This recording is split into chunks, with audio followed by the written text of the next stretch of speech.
What kind of beauty drives matey so crazy?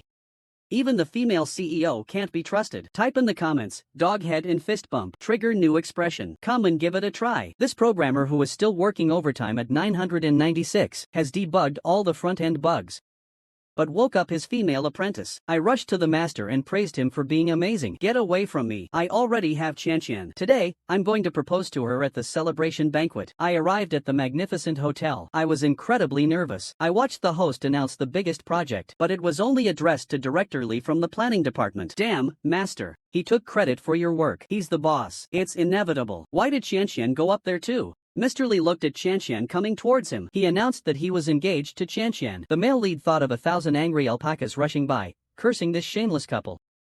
Mr. Lee doesn't give him a chance to argue and pushes him away. The protagonist watches others mock him, and his metaphorical green hat shines bright, falling into despair. People often say there's hope in despair, and the protagonist is unexpectedly granted a system, awarded the title of National Husband. Go, Pikachu, charm this bunch of losers. The male lead still looks confused, but in others' eyes, the male lead becomes handsome and chubby. Cece looks at her ex-boyfriend and feels that fluttering sensation again. She glances at the toad beside her. Mr. Lee looks disgusted. A woman in the audience lets out a shriek. Hubby, handsome. Suddenly, the door swings open.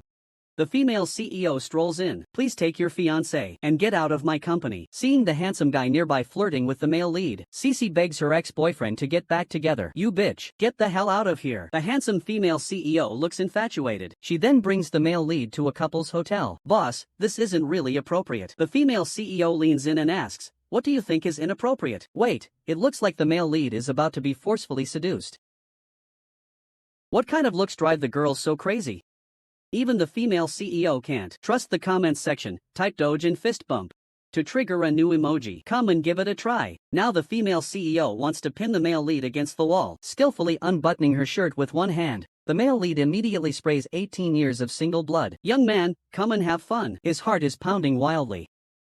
He steels himself and grabs the female CEO. If this is the moment, so be it. He's so excited. His hands are trembling. I just go for it, Dragon Claw style. He marvels at how soft it is. Wow, after 18 years as a virgin, I still can't go through with it. The young man is still shy. I'm going to take a shower first. Wait for me. This glass is surprisingly transparent. The system girl next to me reminded me that your title experience is about to end. Shouldn't you hurry up and leave? Let me introduce myself. I am your administrator, Meng Meng. I just gave you your title. So the girl is infatuated with you. To maintain this title now, you need to pay a fee. The male lead thinks, at this point, how can he not act like a man? How much is it? Am I paying you or are you paying me? This title costs 10 million soft sister coins a day. Damn. Why don't you just rob someone? You could also not spend any money. Random draw. Really? Are you sure it's free? Let me try then. Received the title of Grandmaster of Hunyuan Tai Chi. Saw a text message on my phone. Damn, why was I charged 10,000 yuan? Look, it clearly states here it's 10,000 yuan per try. Why didn't you say it earlier? It's already done. No returns allowed. If you don't use it, you'll still be charged. If you run out of money, you'll be a worker for life. As long as you're alive, you have to keep working. I feel scammed, but I can't find any evidence. So the lady CEO came out all fresh and clean, smelling lovely.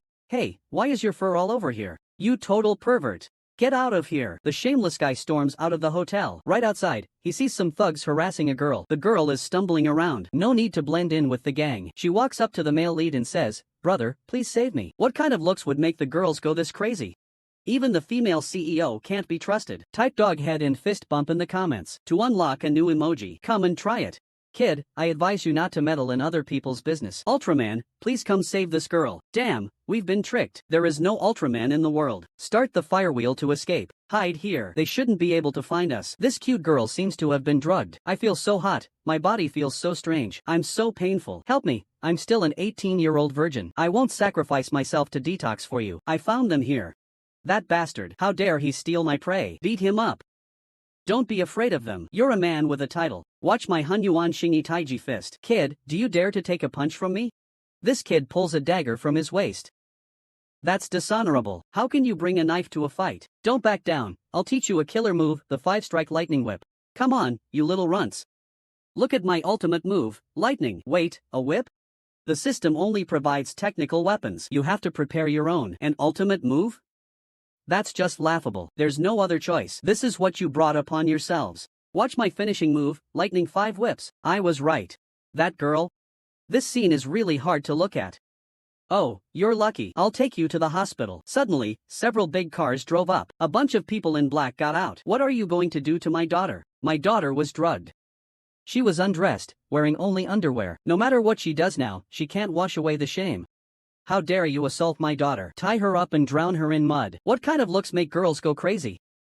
Even the female CEO is not convinced. Input a dog emoji and a fist salute in the comments. Trigger a new emoji. Come give it a try. How can you repay kindness with betrayal? I saved your daughter. Ha, the great hero. Did you really need to take off your pants? Think you're good at fighting? Then try beating me. Looks like I have to use my ultimate move. Behold, my second move, Crimson Sunstrike. Take that, you bow. Yes, that's right. How dare you taunt me by spitting? I'll cut you down. Supreme Art, no deceit subjugation. That's it. Do your best. If you've got what it takes, then kill me. With that attitude, maybe I really misjudged him. To prove I'm a master, I'll make an exception and give you a demonstration. Watch my upgraded Kamehameha. Just the flash alone is this powerful. He really is a true master. So domineering, I love it. Please forgive me for not recognizing greatness. I was quite rude earlier. Stay at my place for a few days. Let me properly thank you. Turns out his family is super wealthy. This double embrace feels so good. Don't get too happy just yet. Your title is about to expire. Yeah, I don't have money to renew it. It would be bad if we get caught. Let's hurry and escape. Huh, it seems like there are people below. What is this place? It's actually his room. Oh no, the rope broke. There's a sound over there. Hurry, go check it out. The cute girl quickly grabbed her benefactor. Come inside quickly, don't get spotted. What kind of looks could make the girls go this crazy? Even the female CEO can't be trusted? Type dog head salute in the comments to unlock a new emoji. Come and try it out. There's no one here. You all go check over there by May. What kind of body wash is this? It smells so good. Come out quickly. Everyone has already gone far away. This cute girl seems quite serious. By the way, what were you climbing the wall for in the middle of the night? Were you trying to sneak a peek at me while I was showering? I'm not. Anyway, you saved me. Since you want to see it, I can ask you to behave yourself. I'm not that kind of person. Sorry to disturb you. I'll head back to my room now. It'll be discovered if I go out now. Stay a little longer. Don't be fooled by my appearance. I'm actually quite hungry inside. I often have insomnia on nights when I'm unfulfilled. So, can you stay and chat with me for a while?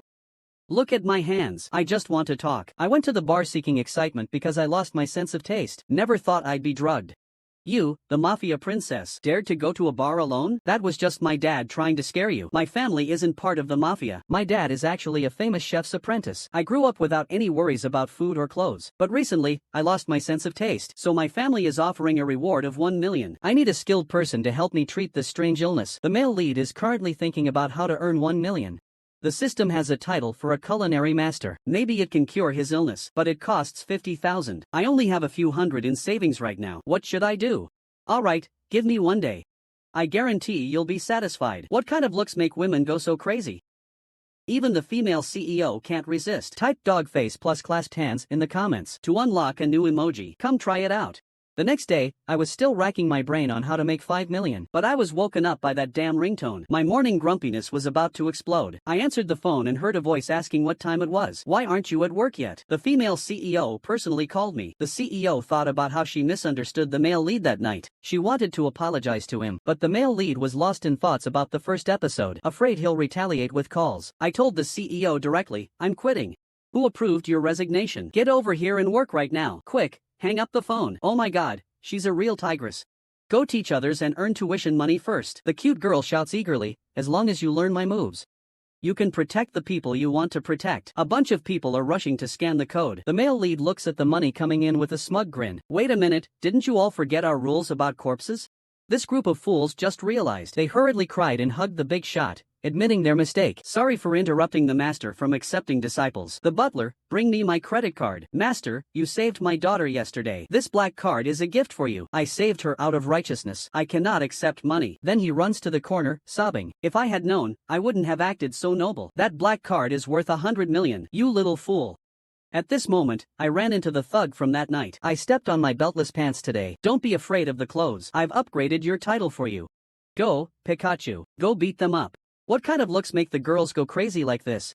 Even the female CEO can't be trusted. Type dog head, folded hands in the comments to unlock new emojis. Come and try it out.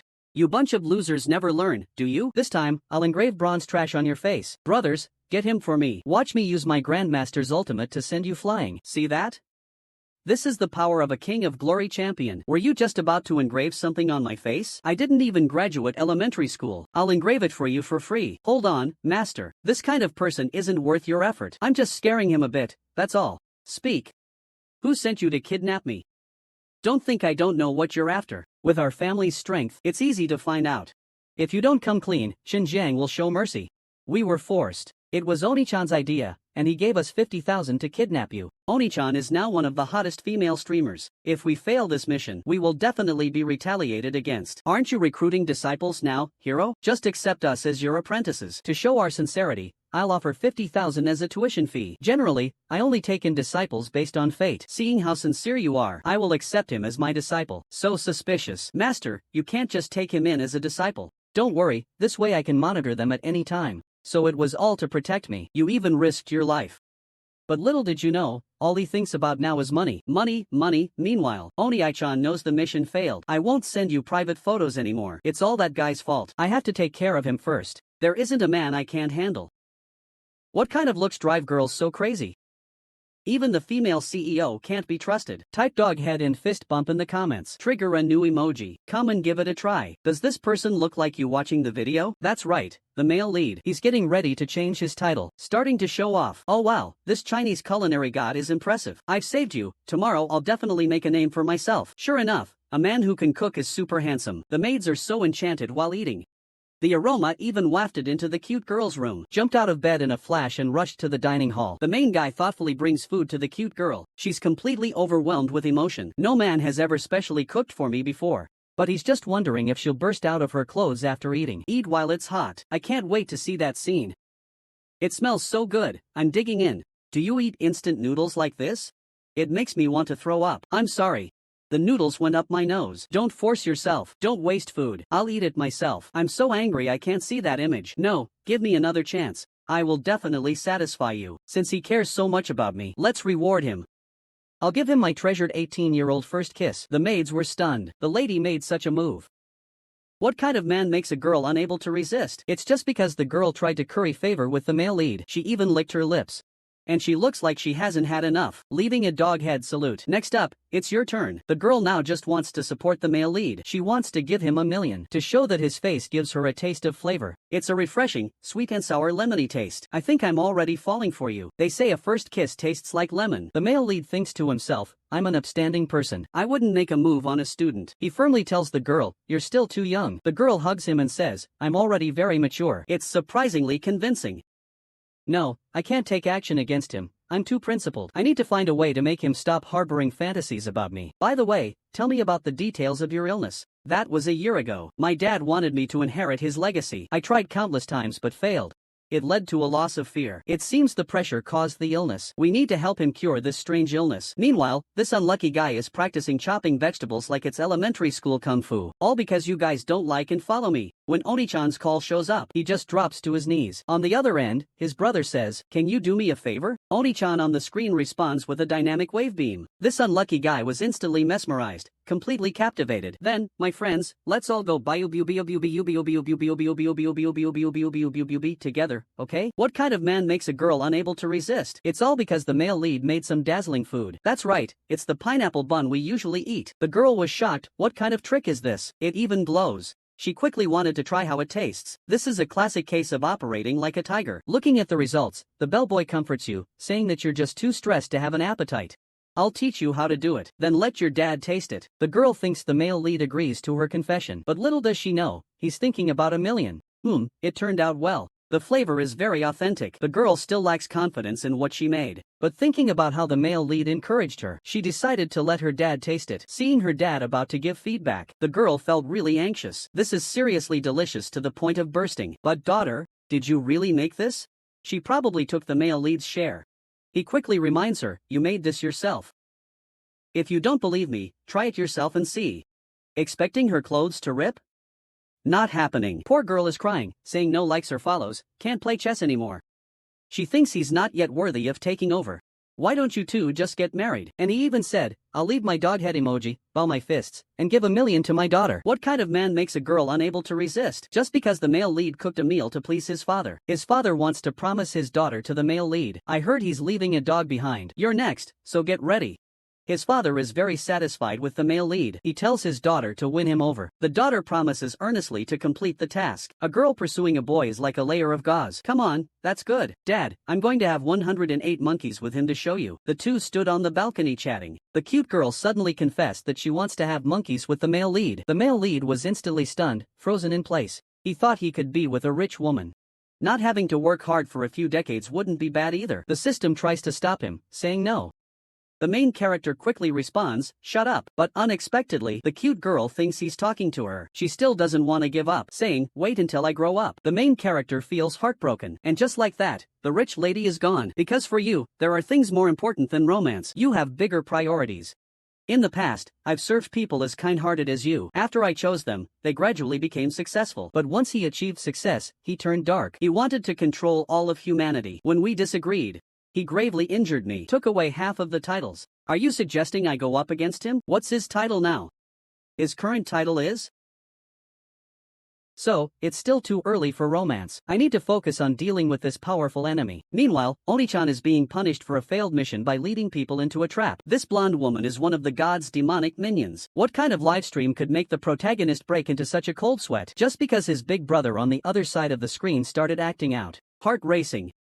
Feeling like his world is spinning. Wanting to live happily on Earth. Type doghead plus fist bump in the comments to trigger a new emoji. Come try it out. Master, how can you be so indifferent? I'm sorry, I just don't get it at all. This is a task assigned by my older brother. I can't mess it up. My older brother in the livestream is showering us with red envelopes. The apprentice is eagerly tapping the screen at the sight of money. The male lead tries to tap, and he really did get one. He won the first prize reward. The reward is a day of offline dating with the streamer. He can even ask her to wear black stockings or go bare-legged for the date. This crazy fan apprentice looked dark and brooding. He wanted to choke the protagonist from behind. Bastard, are you trying to betray your master? Damn, your apprentice hits really damn hard. Might as well sell him the date opportunity. No, I suspect he also has a title. My former master could bestow titles upon others. If you meet him, I'll know whether he's a servant of the gods. On the day of the date, the male lead is getting a bit impatient waiting. He complains that girls are always like this. He even says that streamers usually die in the light. Onayakan greets the male lead. Damn, right on time, let's go. Let me spend a wonderful day with you. What kind of hardcore guy leaves a girl helpless?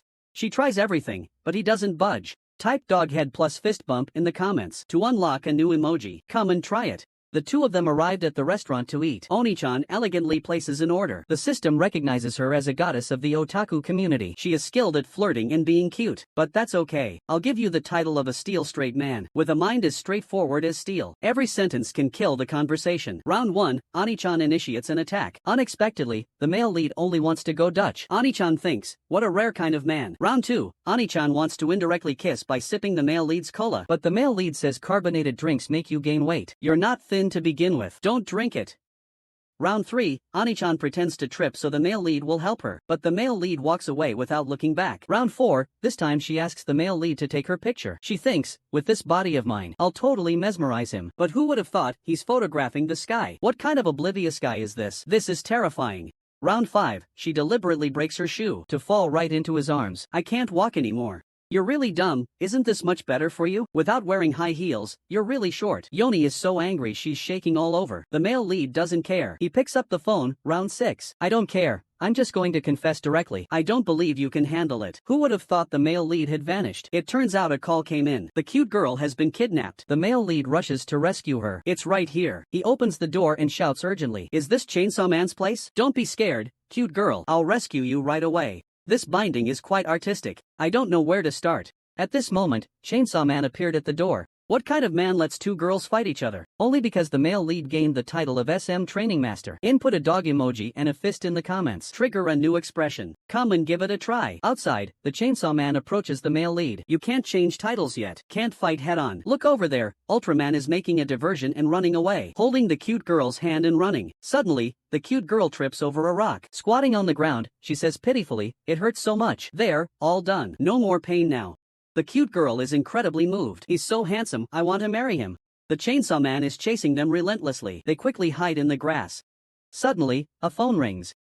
she quickly jumps out alone. The lizard chainsaw man doesn't waste words and jumps straight into action. The protagonist thinks he's doomed, wondering where his hero's luck went. The cute girl shows her bravery too, charging straight at Chainsaw Man. She even realizes Chainsaw Man is a girl. They go full-on girl fight, pulling hair and yanking clothes. This is the first time the male lead has seen women fighting. He stares angrily. He quickly uses the chance to change his title. Let's go with Acupoint Master for now. He gets pushed by a woman. Bellypoint Master it is. Watch me turn you into a witch.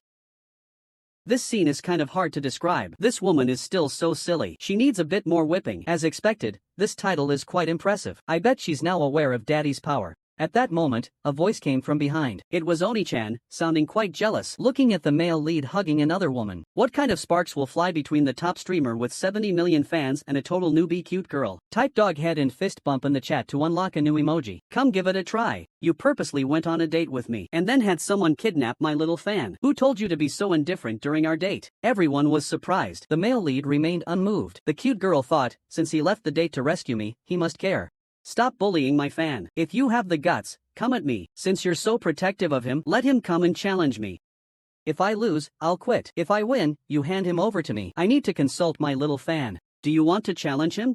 For the master, I'm willing to try anything. Then it's settled. 3 days from now, on the weekend. Don't be nervous, little fangirl. You've got me. Yes, with the master here, I'm not afraid of anything. Back at the cute girl's villa, I checked on my big brother. Only then did I realize how amazing he is. He was discussing with the system sister what method to use. Suddenly, there was a knock at the door. When I opened the door, it was a little fan wanting to come to my room. The male lead thought, why is she coming to my room at this hour? The little fan sat down and said, I can play the guqin, chess, calligraphy, painting, and even cook. The male lead asks the system if this is okay. It definitely won't work. Only they can win like this.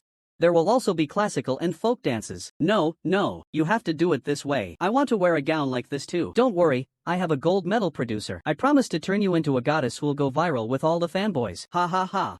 What kind of live PK event makes the streamer cut her straps? Even the fangirl can't escape the fate of cutting her straps. Type a dog emoji and folded hands in the chat to unlock a new reaction. Come try it out.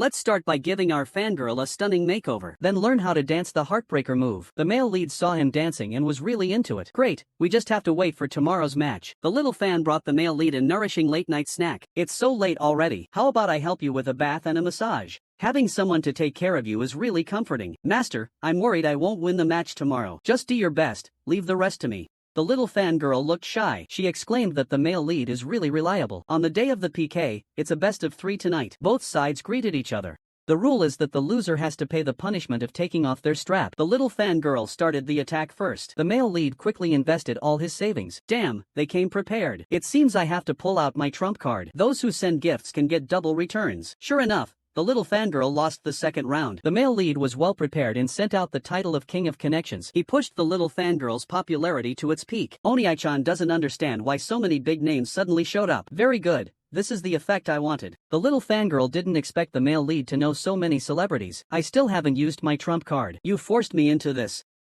Why did he suddenly overtake? Why is the rich lady showering gifts in the livestream? Even the hosts collaborating with the platform lost. Type dog head salute in the chat to trigger a new emoji. Come try it out.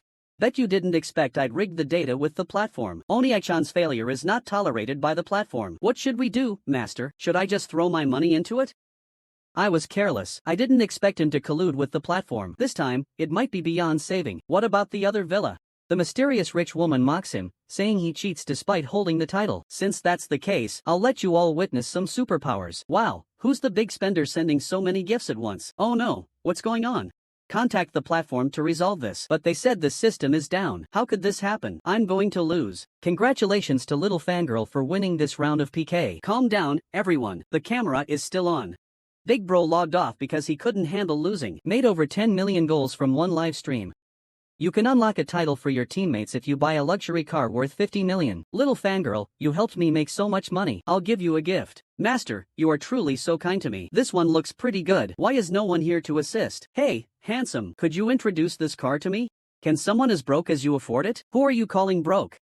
Looks like they're about to argue. At that moment, another beautiful saleswoman came over to introduce this Bugatti. It's a perfect match for your temperament. Just for that line. Dad, buy two. The blonde was stunned. She actually went through with the purchase. But how much money does she have? To make the male lead spend like there's no tomorrow? Countless luxury cars everywhere. And, of course, beautiful women to go with them. Type a dog emoji and clasped hands in the comments. To unlock a new reaction, come give it a try. The main character takes his fangirl shopping. The fangirl seems to really like the Chanel bags. They head straight to the cashier. Boldly, wrap it all up for me. The way they hand over the bank card, it's as bold as it gets. Shopping like money doesn't matter. This spirit, straight to you watching. You, lousy system, not even changing clothes, ruining such a cool shot. On the way back, the little fangirl asked the master, "Is your wallet still holding up? Don't worry about the money. It's just another way to stay with us." Then, someone suddenly appeared in front of the car. It was that chainsaw man. You guys won. The PK led to Oni-chan's suicide. Are you sure Oni-chan committed suicide? I couldn't reach him at all after last night's stream ended. Don't get upset yet. Take us to his place to check. The bottle is filled with anesthetic. No signs of forced entry on doors or windows. The syringe has a 13mm fine needle. The answer is obvious. Onyakan has been kidnapped. Wearing the wrong clothes. Conan is wearing this one. The result of failure strips the title. Lifetime exile. What the hell? Where did the title go? Immediately calls the mysterious person to question. I advise you not to meddle in other people's affairs. You are God's dog. But I am not. How interesting. The title was actually taken away. Wang Honghao, what else are you hiding from me? What kind of male lead makes the top streamer throw herself at him, even taking off her coat and leaning in for a kiss? Type a dog head and clasped hands emoji in the forum to trigger a new reaction. Come and give it a try. It's just that the male lead kicks open the door with authority. He brings 3 cute girls to rescue the kidnapped big brother. Wake up, you vixen. Don't save me anymore. I have nothing left now. Without a title, I'm already worthless. Is it really that serious? If it's gone, it's gone. I don't get it. Without a title, no one gives me likes. Don't lose heart. You're so cute. There are still people who like you. But on our last date, you said I was fat and short. Honestly, I didn't really think that. I don't believe you unless you kiss me right now. What the hell? That's not how the story should go. Suddenly, his top fan came flying in with a kick. The main character is amazing. When I heard something happened to you, I cried my eyes out. Is this a true hardcore fan? Stop crying. The author will keep bringing him back. The two are leaning on each other. A happy ending. Nonsense. There are more chapters to come. The male lead shouted loudly, "Return the title of Goddess of Home to Oni-chan." Meanwhile, the god subordinate Zima was discussing how to deal with the male lead with Huang Mao. We can't defeat the Lord God. Now we have to recreate the entertainment industry. Huang Mao was startled. Zima warned, "This time, don't ruin my good fortune."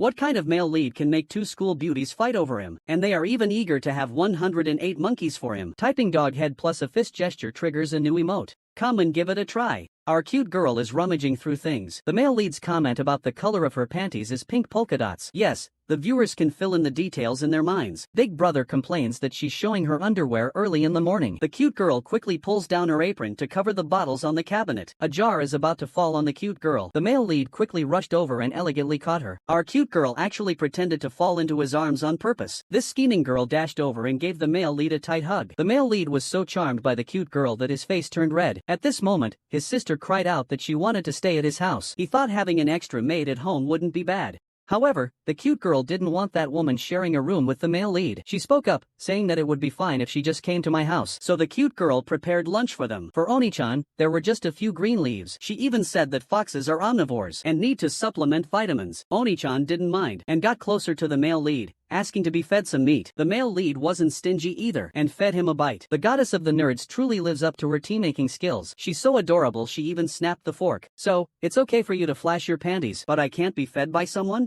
Just then, Oni-chan's phone rings. The voice says Oni-chan logged off midstream, breaking the rules. Is he asking for trouble? Before Oni-chan can respond, the male lead snatched the phone and said, Oni-chan has terminated the contract with you because he is mine now. The friends were all stunned. Give the phone back to Oni-chan. But Oni-chan thought the male lead accepted him as a little wife. Let's finish our meal quickly. We have something to do later. Let's go teach Oni-chan's boss a lesson. The two women don't understand why the man is doing this. BA.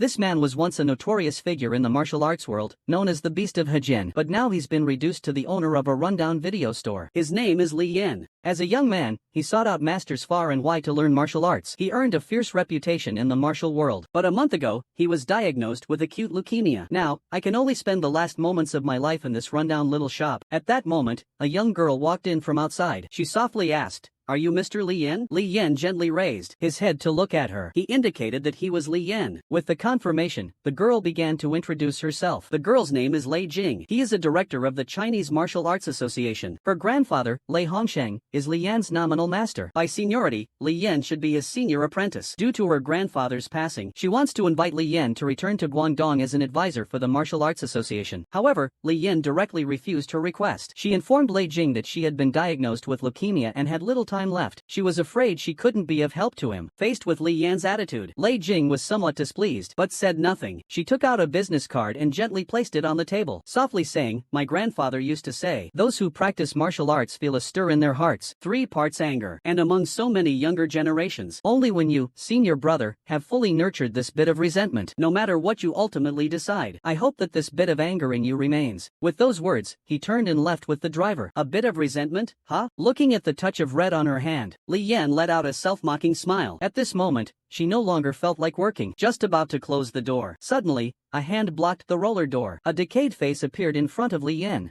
Li Yan's pupils constricted sharply. It was actually the driver who had just left. A sudden whip kick came flying towards Li Yan. Li Yan raised her arm to block. The immense force sent Li Yan flying out. Li Yan felt a surge of fear. This guy is definitely not human. Before Li Yan could get up, the monster lunged at her again. Li Yan retaliated with a punch aimed at the monster's joint. She shattered the joint on impact. The monster, losing its balance, knelt down before Li Yan. Their eyes locked. The atmosphere is eerie. Li Yan reaches out and grabs the creature by the shoulder. With a swift turn, he forces the creature to the ground. A sharp crack is heard. Li Yan snaps the creature's right arm with brute force. Watching it, the creature doesn't react for a long moment. Li Yan lets out a sigh of relief. She turned around, looking for her phone. Unexpectedly, the monster suddenly grabbed her, opening its mouth wide, lunging at Li Yan. Sensing the deadly threat behind her, Li Yan twisted her waist and delivered a powerful flying kick. The immense force twisted the monster's head several times, and it collapsed to the ground, motionless. Suddenly, Li Yan felt a moment of dizziness. He fainted. When Li Yan woke up again, a short, chubby man appeared before him. The monster from before had vanished without a trace. It is said that the Li family is renowned for their dual mastery of guns and swords. I didn't expect their grappling skills to be so sharp as well. Li Yan suddenly noticed that there was darkness behind the chubby man. There was no light at all. An indescribable eeriness. Looking at the fat man, he asked in return, "What about that woman?" Seeing Li Yan's somewhat unfriendly gaze, the fat man insisted he had no connection with those two. "That monster just borrowed a thought from that man to greet you. Let me introduce myself. Could you call me Wang Yang? Or you can use another name for me." Li Yan glanced at him and smiled slightly. "Want some dumplings?" Wang Yang looked momentarily surprised, then burst out laughing. This guy is really something. Then, with a serious expression, he said to Li Yan, "I can save your life. But it's not the bone marrow matching you think. That's too trivial. I can offer you something better." Li Yan believed. There's no such thing as a free lunch. Everything that happened today was full of oddities. Pauses in thought. He asks directly, "What do you need me to do?" Wang Yang spreads his hands. He says plainly, "Why not try and see? But this is a one-way path." Li Yan smiles faintly. "Sounds a lot better than waiting to die. Let's hear it." The fat man grinned. His expression turned exceptionally dark and solemn. "So, let's go." Suddenly, a tide of blackness surged like an abyss behind the fat man. It surged forth. It completely swallowed the horrified Li Yan. A vague, ethereal voice echoed, "Welcome to the world of Yin Fu." Just how strong is this man? Suffering from a terminal illness, he still managed to shatter the knee of the Thai boxing champion. Just now, Li Yan was engulfed by the black tide behind the fat man. At that moment, Li Yan felt himself continuously falling. Various bizarre scenes flashed before his eyes. Black iron chains stretched across the sky, and a mysterious ancient palace appeared. Countless powerful and mysterious figures. Fiery red blood envelopes Li Yan's body. Li Yan's vision is filled with red, and at this moment, he finally sees one of those mysterious shadows clearly. The figure is bound in chains. Its wings pierced through with iron chains, blood streaming down its head. A strange voice echoes again, awakening him. My movement. Li Yan can't make a sound. His mind keeps asking, "Who are you?" The cold darkness engulfs Li Yan once again. He opens his eyes. A boxing ring comes into view. The loud shouts and pungent smell around him leave him in a daze. This is an underground fight. Where's the fat guy? Suddenly, a voice rang out, Master Walker. Welcome to Yenfu. We thought you'd be ready with your new identity. It won't raise anyone's suspicion. Feel free to make a big scene. At the same time, a mission window appeared in Li Yan's pupils. He looked at the dialogue box. Li Yan carefully analyzed the situation. It seemed he was currently in Kowloon Walled City, Hong Kong, in 1986. The requirements to complete this mission were threefold. First, to reach the 7th level on the Kowloon Spring platform. Second, to obtain any fragment of the ancient novel Gochen Lu. Third, to awaken the bewitching bird from the ancient novel Gochen. As long as he fulfilled any one of these conditions, the Yenfu incident would officially commence. Moreover, he could only stay here for a maximum of 1 month, and he must not lose the game. If he lost the match, they'll return directly to their original world. Mo's gift. The purchase privilege that fat guy gave me? Inspiration skill, 81%. Looks like a sure death, but there's room for improvement. While Li Yan was contemplating, a figure appeared behind her. He raised his hand and struck at her. Li Yan swiftly caught his fist with her other hand. She turned around and saw a middle-aged man in a suit. The man was staring at Li Yan, while cursing and urging her to get on stage and fight. Li Yan didn't say anything, still deep in thought. If that fat guy can really bring me to Hong Kong in 1986, there's no reason I can't be cured. I'll assess the situation first. At this moment, the host on stage is still energetically promoting the upcoming fighter. The fighter's name is Chache. He is a disciple of the champion known as the Southern Comet, Naif. Suddenly, a roar erupted from the crowd like a tsunami. A dark-skinned fighter, a muscular man stepped onto the ring. It was the fighter Chakai. Suddenly, Chakai seemed to sense Li Yan's gaze. He pointed directly at the chosen Li Yan to come up. Li Yan walked slowly toward the boxing ring. She noticed a faint red glow emanating from Chakai. Chakai looked at Li Yan, who appeared to be lacking vitality. Is this the first match? Find an easy target to warm up on. The real action comes after that. The match begins. Cha-Chai charges in fiercely. He opens with a body check. Li Yan steps back swiftly. Cha-Chai follows with a fast, brutal straight punch. Li Yan sidesteps to dodge the attack. He raises his left hand. He deflects Cha-Chai's right punch. His right hand goes straight for Cha-Chai's throat. Cha-Chai didn't expect Li Yan to be so fast. He instinctively dodges. Li Yan passes right through Cha-Chai's right arm. He directly circles around to Cha-Chai's back. He kicks fiercely at the hollow of Cha-Chai's knee. A sudden sharp pain hit him. Cha-Chai's legs gave way, and he dropped to his knees in the ring. In the front row of the stands, a man in a floral shirt muttered, "It's Bagwazang, Zai Su's signature move."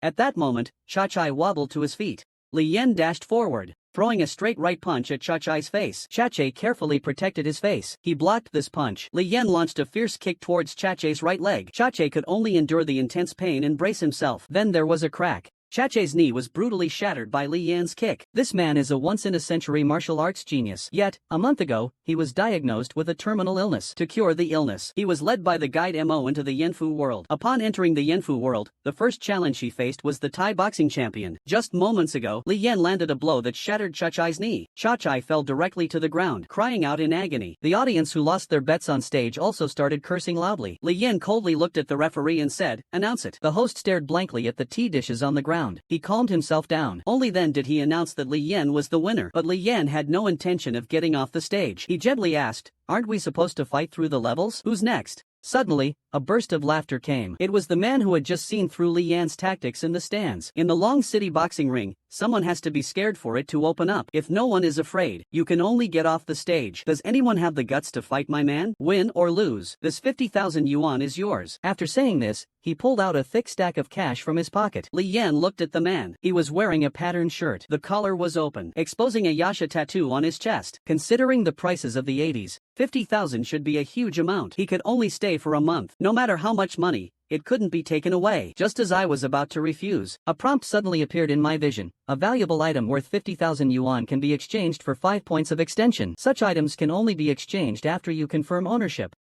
After seeing the prompt, Li Yan immediately changed his mind. He agreed that he would definitely come here for the competition. The purpose is to treat his illness. This yen feuding should be useful. The middle-aged man who had been giving Li Yan a hard time earlier came over with a flattering look on his face. He addressed the man, saying, "Brother Joe, if you're happy and want to place bets on the fights, you can pick any fighter here. But having one of your men go up isn't allowed." Brother Joe suddenly laughed and said, "You idiot, have you lost your mind? I, Hua Shanjiu, didn't spend 50,000 just to watch those trash fights. The committee has no rule saying outsiders can't enter the ring." Before the chubby guy could speak, Hua Shanjiu kicked him, sending him flying. The chubby guy could only sigh, and told Li Yan that man is Lianqing's decision maker. Fight well.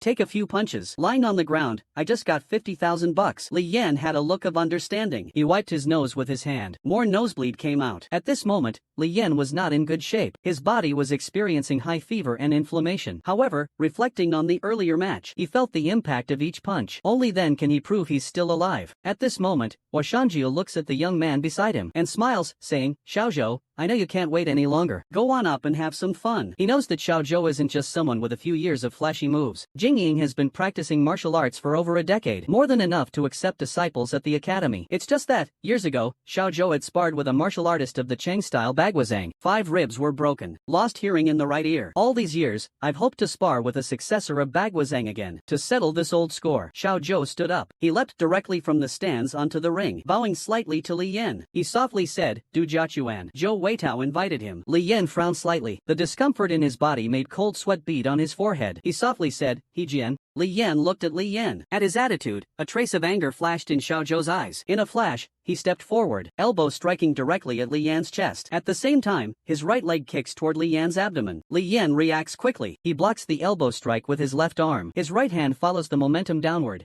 grabbing the right leg's lower elbow. He releases and retracts the elbow force instantly. His right fist punches straight toward Li Yan's face. The force of the punch blows Li Yan's hair back. Li Yan quickly blocks the attack with his palm. The body retreats with force. I'm secretly shocked. This Du family boxing is quite interesting. Indeed a master. It seems I underestimated this walled city before. After the two separated, Xiaozhou coldly stared at Li Yan. She slowly said, You're quite arrogant. Li Yan smiled faintly. He murmured, I just didn't expect a petty thug running shady deals to be a master in vacation-style boxing. I'll have to get serious now. Then, like a phantom, Li Yan stepped forward in a quick advance. In an instant, he was right in front of Zhou Weitao. Stop!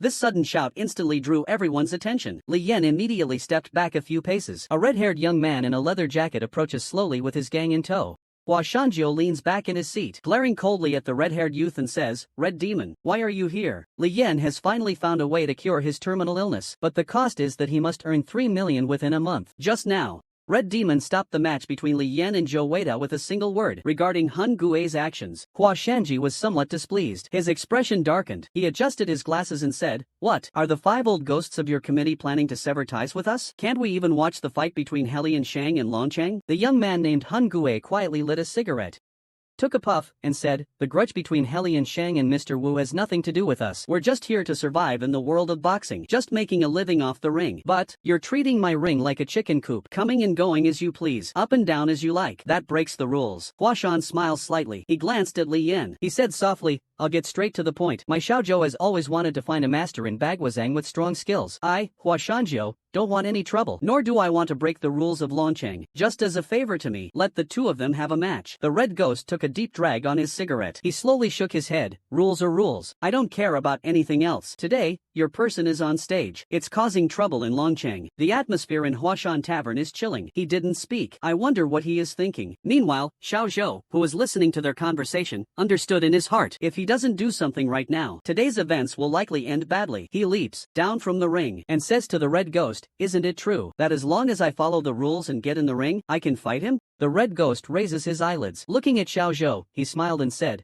Then you should start from the first category. As long as the committee determines your results are close, and someone is betting, then it won't be a problem. Xiaozhou smiled slightly. He called out to Hua Shanjiu, Jiugu. Hua Shanjiu understood Xiaozhou's meaning. He said lightly, It's up to you. Then he left with a group of followers. Xiaozhou walked up to Li Yan, bowed slightly, and said, Master Li, there aren't many who practice traditional martial arts in Longcheng's ring. I didn't fully enjoy myself today. Once I've made my mark here, let's have a proper match. Li Yan nodded and said, Master Zhou, does the 50,000 yuan your brother Zhou mentioned still hold? Xiaozhou was taken aback and nodded awkwardly. At that moment, Li Yan saw a long-awaited task box appear in his eyes, indicating he gained 5 Yinfu points. The additional purchase rights have finally been activated. A glimpse of brilliance. You can obtain others' personal information. There is a certain chance to uncover their weaknesses. Each use consumes 1 point of delay. You can also spend 10 points of delay to permanently purchase it. When seeing the 2 items below, Li Yan's eyes flickered in surprise. ES Hematopoietic Cell Enhancer. ES Hematopoietic Cell Supplement. It seems this is the thing that fat guy promised could cure his illness. One requires 10 points to manage his condition. The other requires 300 points to completely cure his illness. Mo's gift of purchasing permission. Each rockfall event can only be triggered once. After 3 times, it disappears. But I don't have enough time to wait for 3 rockfall events. I have to accumulate enough rockfall points here, which means I need to earn enough money. At night, Dragon City is filled with lights and revelry, with syndicates everywhere, and a pervasive atmosphere of decadence. At this moment on the rooftop, Red Ghost is telling Li Yin the story of Dragon City. Dragon City is notorious for being lawless. Every year, countless fugitives escape here. Either they've pulled off a big job, or they've entered the ring. Here, the committee is law, and the Tai Sui is the executive member of the committee. Boxing here is basically just following Tai Sui to make a living. The real boss behind all the fight rings in Longcheng is Tai Sui. As long as you stay with Tai Sui, you can have money, women, anything you want. But Li Yin doesn't care about that. Right now, what he needs most is money. He asks Red Ghost about the pay for fighting. The answer given by the Red Demon made Li Yin feel that gathering 300 Yenfu points within a month wouldn't be easy. A nauseating smell filled the dark alley. While searching for his dormitory, Li Yin encountered a young girl, about 13 or 14 years old. Little sister, do you know where room 413 is? In response to Li Yan's question, the girl's eyes showed a hint of wariness and fear. But she still led Li Yin to his place. Li Yin expressed her gratitude by casually handing a piece of candy to the little girl. Just as the little girl hesitated whether to take it, a woman's voice suddenly came from the room next door. The little girl hurriedly said goodbye to Li Yin and ran back home. Li Yin opened the door and lay down directly on the bed. Recalling today's experience, I slowly fell asleep. In the middle of the night, at a gambling den, a middle-aged man, red-eyed from losing, took a box from his pocket and asked how much it was worth. The wooden box opened, revealing a piece of light yellow rice paper, painted with a vividly lifelike ox. It's actually a fragment of the original Gochin Lu. Can you believe it? The male lead caught the eye of this seductive, alluring, and elegant wealthy woman. Just now, Li Yan's palm came slashing down, landing right on her opponent's head. Then, with another punch, she sent her opponent flying, knocking him out cold. This is already the 5th boxer he has defeated today. It's become very clear. Li Yan is not at the level of Class 4. He really shouldn't stay in Class 4. Red Ghost is leaning against the edge of the ring. He gestures for Li Yan to step down. He says if you keep fighting like this, even an idiot won't want to fight you. Come with me. It's your last match today. We're going to the big venue. With that, Red Ghost tossed his cigarette. He led Li Yan toward the Fui Tower. The Fui Tower is located on Longjin Road. It's an imposing, dark green building. Only the wealthy or powerful come to watch fights at Fui Tower. An evening here costs at least $1 million or $2 million. But to establish a foothold here, one must find a wealthy backer to support them. Soon, Hong Gue brought Li Yan into a luxurious private room. Once inside, they saw a woman in her 30s lounging on the sofa. She had long, wavy hair, long legs and a slender waist, with charming almond-shaped eyes, and her red lips slightly curled. Endless charm beyond words. Seeing Red Ghost come in, the woman spoke in a dissatisfied tone. Red Ghost, you damn ghost. You finally showed up. Did you know I came to Dragon City and purposely avoided me? This woman is named Zhu Di. Her husband was a justice of the peace before he passed, worth over 10 billion. Since her husband died, Zhu Di has become obsessed with violence and bloodshed. Now she has become the major financier of the Dragon City arena. Hong Gue immediately put on an innocent expression, explaining that he went to find her a new rookie. He then hurriedly brought Li Yan over. Li Yan forced a smile, greeted him. Zhu Di looked Li Yan up and down. He said softly, not bad looking, just not sure if it's all for show. Don't go up there and get knocked down after just a few rounds. I'd lose face if that happened. Why don't you fight? Ah Hong. No matter what, sis, I've got your back. Before Red Ghost could speak, Li Yan chuckled and said, Zhu Di, you're joking. Red Ghost is my boss. If the boss has to step in personally, I might as well jump into the sea. Hearing Li Yan's words, Zhu Di gave a sweet smile and stood up from the sofa. Leaning forward, almost pressing against Li Yan, she whispered, if you can hold on. Big sis will take good care of you. Li Yan's temples throbbed slightly, but he still wore a smile, revealing nothing. Then Red Ghost pulled Li Yan toward the ring. In the meantime, he couldn't resist joking that Zhu Diji's backing was powerful. With support like that, success was guaranteed. Li Yan knew that as long as they won today, they'd establish themselves in the 6th division. She had to show her best. Only then could she earn 3 million from this woman worth billions. Standing in the ring, Li Yan looked at her final opponent of the day. Her face was a bit pale. She was dressed in training attire. Her expression was cold and indifferent. This man's name was Chung Hunan. He was a wanted serial killer from the East, skilled in knives and firearms, with mastery in Okinawan techniques, Gangru-style karate techniques. And tonight, before Li Yan, he has already won 3 matches. 3 opponents, all either seriously injured or dead. As the white towel hit the ground, Li Yan charged forward instantly. His right hand swept across like lightning. It struck the arm arm that Chung Hunian used to block. The left palm chopped towards Chung Hunian's neck. Chung Hunian sidestepped to avoid it. He twisted at the waist. His left arm collided directly with Li Yan's arm. His right hand reached out and grabbed Li Yan's right shoulder. At that moment, Zhu Di stared intently at Li Yan in the ring and was nervously sweating for him. He knew that every opponent who had previously been grabbed by Chung Hunan's shoulder had been defeated by his joint techniques without exception. At this moment, the outcome was crucial. In the instant he grabbed Li Yan's arm, a hint of a smile appeared at the corner of Chung Hunan's mouth. Unexpectedly, Li Yan's right leg suddenly shot up into the air, and his lifted shoulder landed a heavy kick on Chung Hunan's jaw. The kick made Chung Hunan's head snap back. His right hand directly released Li Yan's arm. The red ghosts in the audience saw Li Yan's performance. They thought this kid was ruthless enough. I heard he had stayed in Guangdong for several years. It seems that his understanding of southern martial arts is certainly not weaker than that of his peers in the south. At this moment, Li Yan's eyes shone with golden light. He grasped Chung Hunan's wrist. He said that the combination of hardness and softness is passed down from the southern fist Baiha school. Today, I'll let you pay respects to the ancestors. Li Yan's fingers formed into claws. The 3 fingers of his left hand were brought together. Like a bird, he thrust them toward Chung Hunan's armpit like a steel cone. Chung Hunan did not retreat. Enduring the intense pain, he lunged into Li Yan's embrace. He opened his mouth to bite Li Yan's ear. Before Chung Hunan could get close, Li Yan's right elbow viciously struck Chung Hunan's face.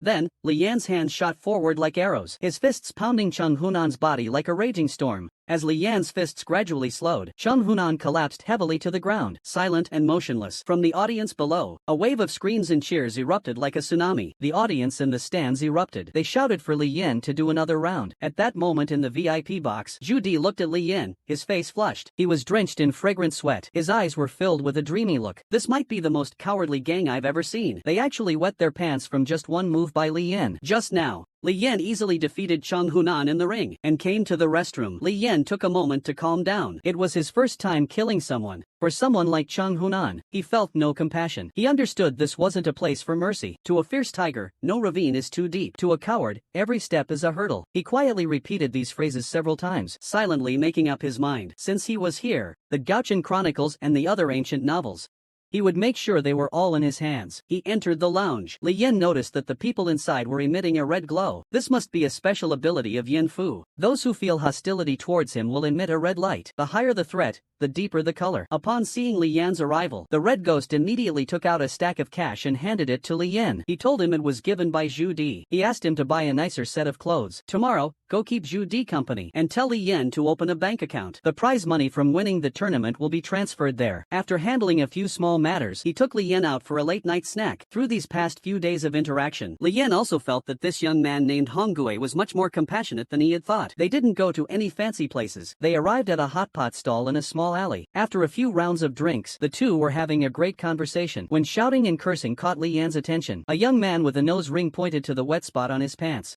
cursing harshly at a 13 or 14-year-old girl. The girl kept apologizing repeatedly. Li Yan recognized the girl at that moment. It was the neighbor, a Xiao, who had guided her before. The man with the nose ring waved his hand. A Xiao instinctively dodged. This made the man even angrier. He slapped a Xiao hard across the face. A Xiao felt pain, tears welling up in the corners of her eyes. She trembled uncontrollably. Just as the man raised his hand again, a sharp pain suddenly shot through his wrist. Then a size 42 footprint landed right on his face. The immense force sent him flying backward. Li Yan stood smiling in front of ENGSUB and softly said, "It's just a little water. How about I apologize on her behalf, okay?" At that moment, a dozen young men holding machetes suddenly stood around Li Yan. Everyone stared menacingly at Li Yan. At this moment, the man with the nose ring also stood up, took a machete from one of his underlings, pointed it at Li Yan, and snarled, "You dare to hit a Hezenchang member? So eager to play the hero? If you have the guts, kill me with one blow." Before he could finish speaking, Li Yan suddenly raised his hand and struck the machete away. He grabbed the machete and slashed fiercely at the man with the nose ring. The sound of the blade tearing his collar made the man with the nose ring crumble instantly. He collapsed directly onto the ground. A warm fluid started to flow from his crotch. At this moment, Red Demon also looked over and with a dark expression said, "Gangsters, huh? So terrifying. Thinking about chopping someone up, are you?" The guy with the nose ring looked over and saw it was Red Oni. He started sweating in fear, trembling as he said, "Red Oni, you're here too?" Red Oni, still eating, replied, "I come here often." The young lady works hard, apologize, pay for the tables and chairs, and leave. The man with the nose ring felt as if he'd been granted amnesty upon hearing this. With a smile on his face, he went over to apologize to ENGSUB. Afterward, he and his group of followers awkwardly left the hot pot stall. The two continued eating for a while. Before leaving, the red ghost handed Lian a mobile phone. He told Lian to dress nicely tomorrow and wait for his call to go see Judy. After they parted ways, Lian waited until ENGSUB finished work and sent him back home. Back at home, Lian was sweating profusely from the pain. This deep, bone-deep pain made Lian look somewhat deranged. Another wave of sharp pain hit him. Lian could no longer endure it. He collapsed directly to the ground. He fainted. They say when fellow townsfolk meet, stabbed in the back. Those words couldn't be more true. Just moments ago, intense bone pain caused Lian to pass out. After a long while, Lian slowly regained consciousness. The bone pain gradually subsided. He hurriedly took out a painkiller and swallowed it. He secretly thought that after removing the rib, the pain started. Had some drinks with the red demon. The backlash got even worse. He had over 30,000 on him, plus the 50,000 he won from the fight. So he had 130,000 in his hand. Looks like he needs to exchange the leaf cell enhancer first. Otherwise, he might relapse in the ring. That's troublesome. As for the ancient novel, there hasn't been a clue about the hidden secrets until now. Lying in bed, I thought about the current situation. Gradually, I fell into a dream. That night, Lian, who had spent the day on a date with Judy, got off the bus. Kowloon City was still as cramped and dark as ever. I was already used to the violent incidents frequently seen on the roadside. At that moment, Lian just wanted to go back and rest. There is no room for even the slightest infatuation on stage. As she passed through the alley, a hurried figure collided directly with Lian. Lian instinctively grabbed the other person's wrist. To her surprise, that person reacted the same way. They also grabbed her wrist. Lian was secretly alarmed. This is a military capture dog. The two of them simultaneously let go of each other's hands. They took a step back. The man was in his 30s. He wore a shabby suit. His hair was clean and neatly cut. There was a noticeable scar on his cheek. The man greeted Lian with a silly smile. Through their conversation, they learned that the man's name is Hianong. He and Lian are kind of from the same hometown. He came to Hong Kong with a few brothers to see if there are any opportunities to make money. Just when they were having a good time in Shangtan, Lian's phone suddenly rang. It was the red ghost calling. He reminded Lian that there was a group of robbers hiding in the apartment where he was staying. The police have received the news. Let Lian be careful. Try not to go out. Upon hearing this, Lian hurriedly hung up the phone. She laughed it off to Hianong, saying her friend had drunk too much. But Hianong next to her had already heard everything clearly. Just then, Aishio, who came out to look for the cat, appeared in front of Aaron. Seeing Aishio's appearance, Lian was startled. She quickly crouched down and asked Aishio, "Do you have any change? Can you help Yen go buy some candy on the street?" Aishio nodded obediently and ran to the street corner while holding the cat. Watching Aishio leave, Lian slowly turned around. Unbeknownst to him, Hianong behind him wore a dark expression. A black gun barrel was pressed against Lian's head. "Brother, please forgive me. I don't want this either." Lian pursed his lips and said nothing. Hianong held the gun steadily. One look is enough to tell he's undergone extensive training. At this moment, a red glow flickers in Lian's eyes. A fleeting glance, trembling, target locked, Hianong victory assured. Information obtained, name, Hianong. Status, fatigued, minor injuries. Firearms proficiency, 39%. Skills, well-trained, comprehensive combat abilities. Threat level, deep red. Though he has the system's support, Lian does nothing. He knows any sudden movement on his part, Hianong would pull the trigger without hesitation. His skills in Bagua Palm, Mingi Fist, and his impressive 81% martial arts talent mean nothing against firearms. Afterward, Hianong led Lian through a maze of alleys to an inconspicuous little clinic. As soon as they entered, Hianong ordered his subordinate to tie Lian's hands with a rope. Just upon entering, Hianong instructed his man to bind Lian's hands tightly. Lian thought to himself, Hianong is certainly cautious in his actions. The doctor inside saw Hoanong bringing another person in and started complaining. Hoanong smiled and said he would leave some extra money. The doctor immediately changed his attitude, saying they were all friends and should help each other. But unexpectedly, as soon as he turned around, he died. This man is too awesome. He actually took down 4 armed thugs barehanded while trapped. Just now, he and Dong speculated that the police could find them so quickly. The doctor is the prime suspect. Without hesitation, he decisively sent the doctor away. He told the brothers to move immediately. Lian thought to himself that he and Dong is quite a character. Decisive and ruthless enough. If we don't leave now, once we're blocked in, there'll be no way out. One middle-aged man named Gao Cheng pointed at the young man lying on the bed and asked what to do about Xiao Jin. He and Dong quickly walked over, held Xiao Jin's hand, and told him, "In Hong Kong, you won't get the death penalty for not being a pirate." They wanted Xiao Jin to stay stay for treatment until things settled down. Then, he would come and find a way to save him. Xiao Jin's face grew pale as he listened, mouth agape. He couldn't believe this was his most trusted brother. At this moment, a man nearby shouted, "No way, we entrusted our lives to you, and this is how you treat your own brothers?" He pulls out a gun and points it at Hoanong. Hoanong raises his hand and presses the gun barrel against the man's forehead. A struggle breaks out. The man, furious, kicks the briefcase off the table onto the floor. He shouts angrily, "You can rob but won't live to spend it. What's the point?" Stacks of crisp Hong Kong dollars scatter across the floor. 2 yellowed sheets of rice paper fell to the ground. Li Yan observed the situation. At this moment, he knew his chance had come. He swiftly picked up a scalpel from the tray, like flowing water, and reversed his grip to hold Gao Chang. He plunged the scalpel directly into his neck and said to Yanong, "I'm pulling out the knife." He immediately backed away for his life. At this moment, no one was arguing anymore. Everyone aimed their guns at Li Yan. The scene came to a complete standstill. After a long while, Yanong, who valued brotherhood, finally compromised and said, "Today, I admit defeat. I'll count to 3. We both toss our guns. You let the person go. How about that?" Li Yan agreed immediately, but kept his eyes fixed on Yanong, watching his every move carefully. 1, 2, 3. As soon as Yanong spoke, he tossed his pistol straight forward. Li Yan pulled out the scalpel directly. Gao Cheng's eyes had already lost their spark. Blood spurted from his neck like a fountain. Yanong ducked, rolled forward, and swiftly picked up the gun. He raised it, aiming, in one smooth motion, just as Yanong reached for the gun. With a twist of the wrist, he cuts through the rope. He picks up a broken surgical blade and throws it at Yanong. The blade pierces directly into his palm. Yanong cries out in pain, dropping the gun to the ground. Li uses his legs to push off the ground, charging forward. His knee slams directly into Yanong's throat. He was thrown out completely. As soon as he landed, he lunged towards another armed man. The man instinctively fired his gun. With a fleeting glimpse of brilliance, Li Yan barely dodged the bullet. With a wave of his hand, the man was taken out instantly. At this moment, Yanong watches his comrade being killed, his eyes bloodshot, enduring the pain in his body, trying to reach for the pistol that fell nearby. Li Yanxiang has no intention of letting him. He grabs the scalpel on the table, ready to finish off Yanong. Suddenly, Li Yan feels something off with his leg. As Xiao Jin from the bed suddenly clasps his leg with both hands, trying to buy Yanong time to escape. Li Yan turns around and waves his hand. The reversed scalpel thrusts into Xiao Jin's temple. Xiao Jin's death bought precious time for Yanong. At this moment, he has already managed to grab the handgun on the ground. Li Yan leaps forward. The scalpel in his hand strikes down head-on, while Yanong also raises his arm. The dark muzzle was aimed at Li Yan.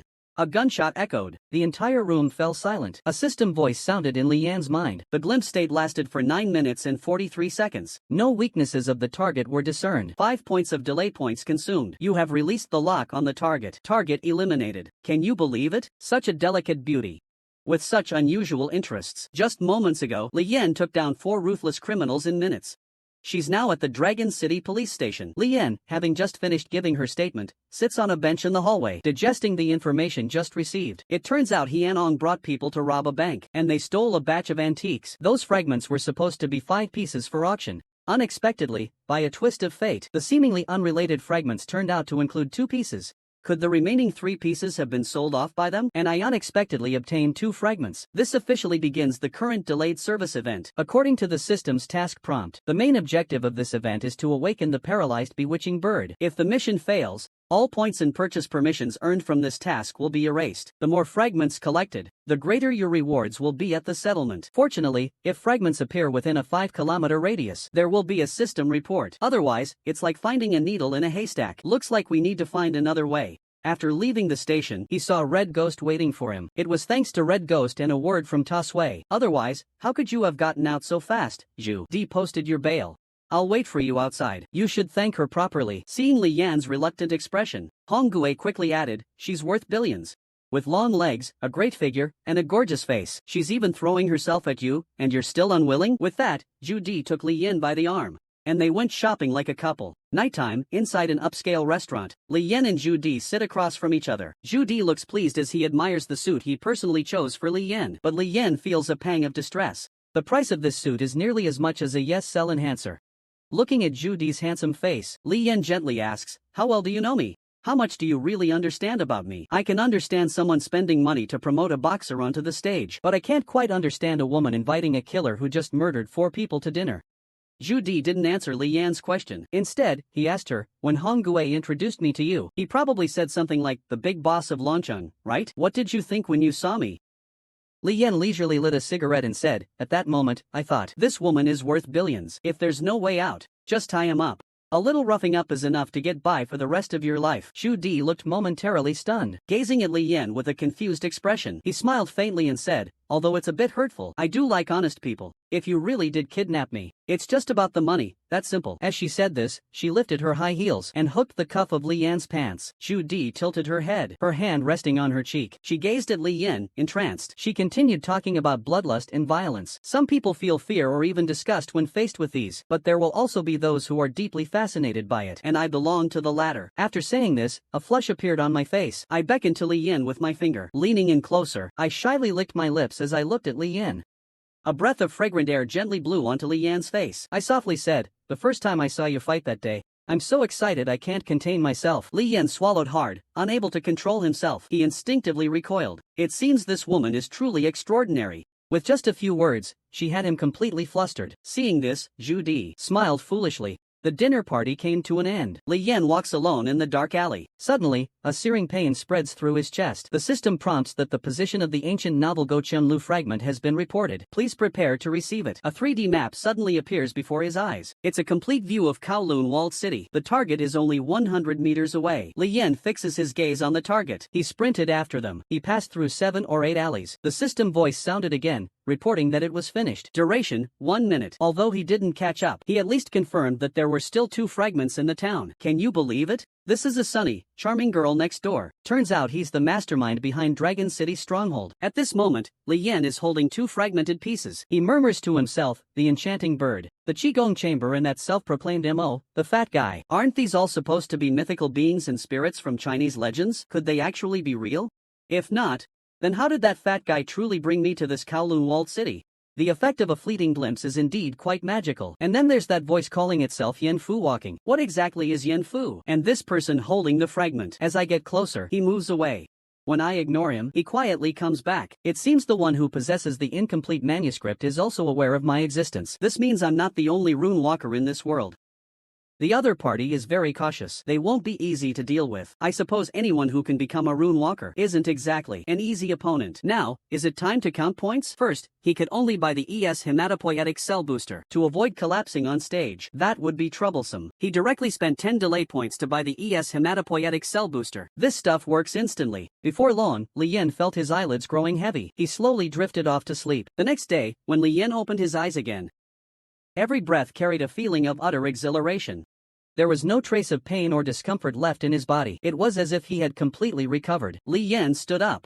With his palms facing one forward, one backward, his feet adjusted, one turned in and one out, he suddenly exerted his strength. Internal energy surged within him. His fists move like a dragon. A powerful blow lands on the wall, echoing with a loud bang. At that very moment, in an upscale room of the service tower, Red Ghost holds a stack of documents, studying them closely and questioning the middle-aged man across from him. Su Tianxi actually had Taisui meet with him in person. Who is he? The middle-aged man's name is Liao Zhizong. He's the top boxing promoter in Kowloon walled city. Looking at the documents on the table, Liao Zhizong said softly that Taisui met him specifically because of his grandfather, Su Shangtian. Su Shangtian was a direct disciple of Ip Man, one of the 4 heavenly kings of Wing Chun, had 32 consecutive victories in the Kowloon walled city boxing ring, causing everyone in Kowloon walled city to fear getting in the ring. The underground boxing ring of the service building. Li Yan sits in the stands, watching the bout below with focus. Competing in the ring are Xiao Zhou and a Vietnamese veteran. Both sides are fighting with weapons. The veteran holds 2 triangular military daggers. Meanwhile, Xiao Zhou leads a team of Jihu. In terms of weaponry,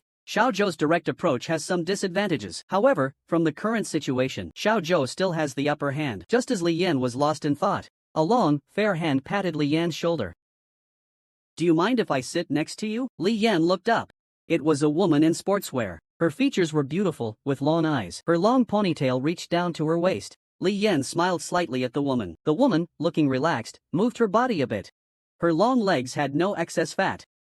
The perfect body proportions were on full display. The woman sat next to Li Yan. She took a small porcelain bottle out of her pocket. She took a gulp from it. A strong aroma of alcohol wafted out. Li Yan was also taken aback. He joked that there aren't many women who like to drink liquor. It seems she can't break this bad habit. The woman calmly watches the two men in the ring. She slowly opens her mouth and says, "In your hands lies the limit of Wensheng's power." The unlawful tricks truly go too far. The king of cicadas and the plum blossom mantis cries out in Wensheng's fist. The long bridge horse mantis fist is unclear. Life has mixed the two to such an extent.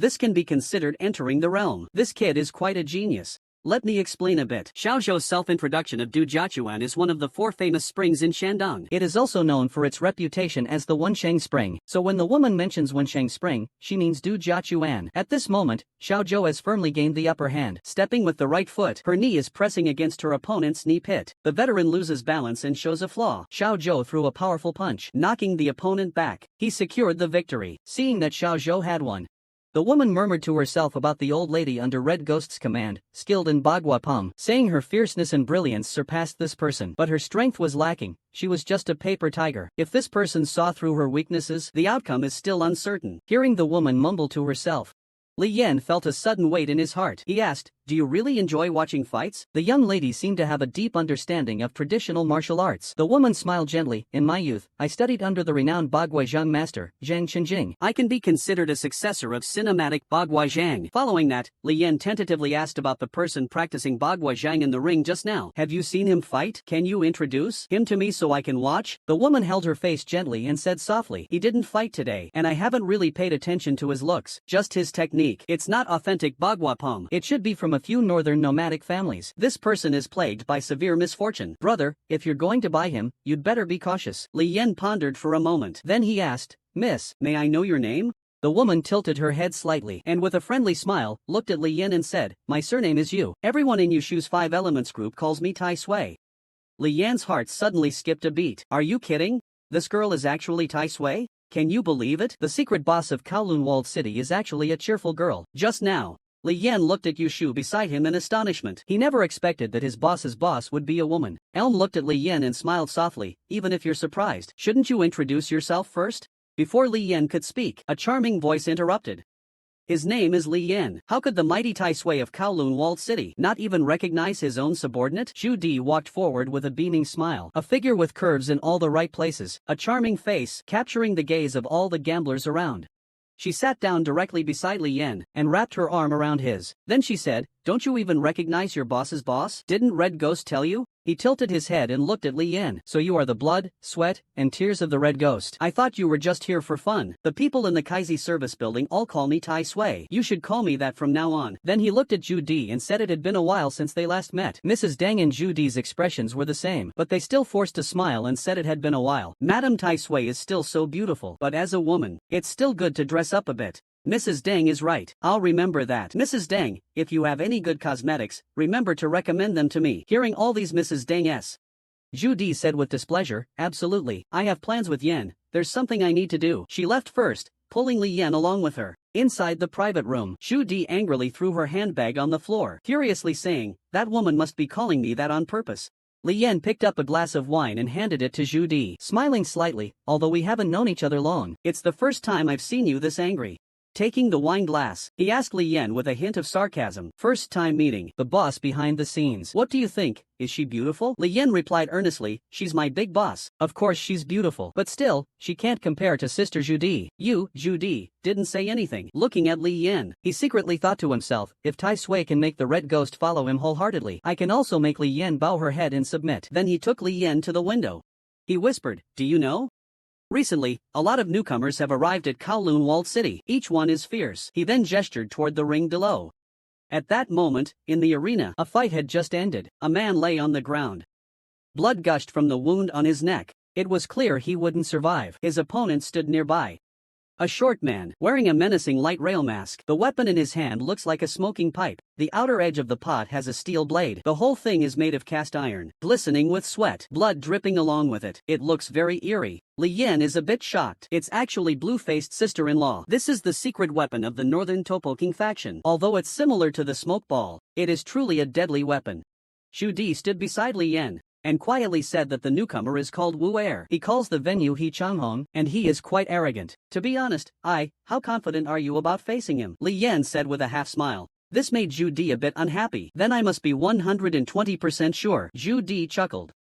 She thought Li Yan was joking. Then she picked up the videotape on the table. She wanted Li Yan to see his usual boxing techniques. Li Yan firmly grabbed his hand and embraced Zhu Di from behind, saying seriously, if I say 12 times, then it's 12 times. Zhu Di looked at Li Yan and closed his eyes, then gave him a light kiss on the cheek.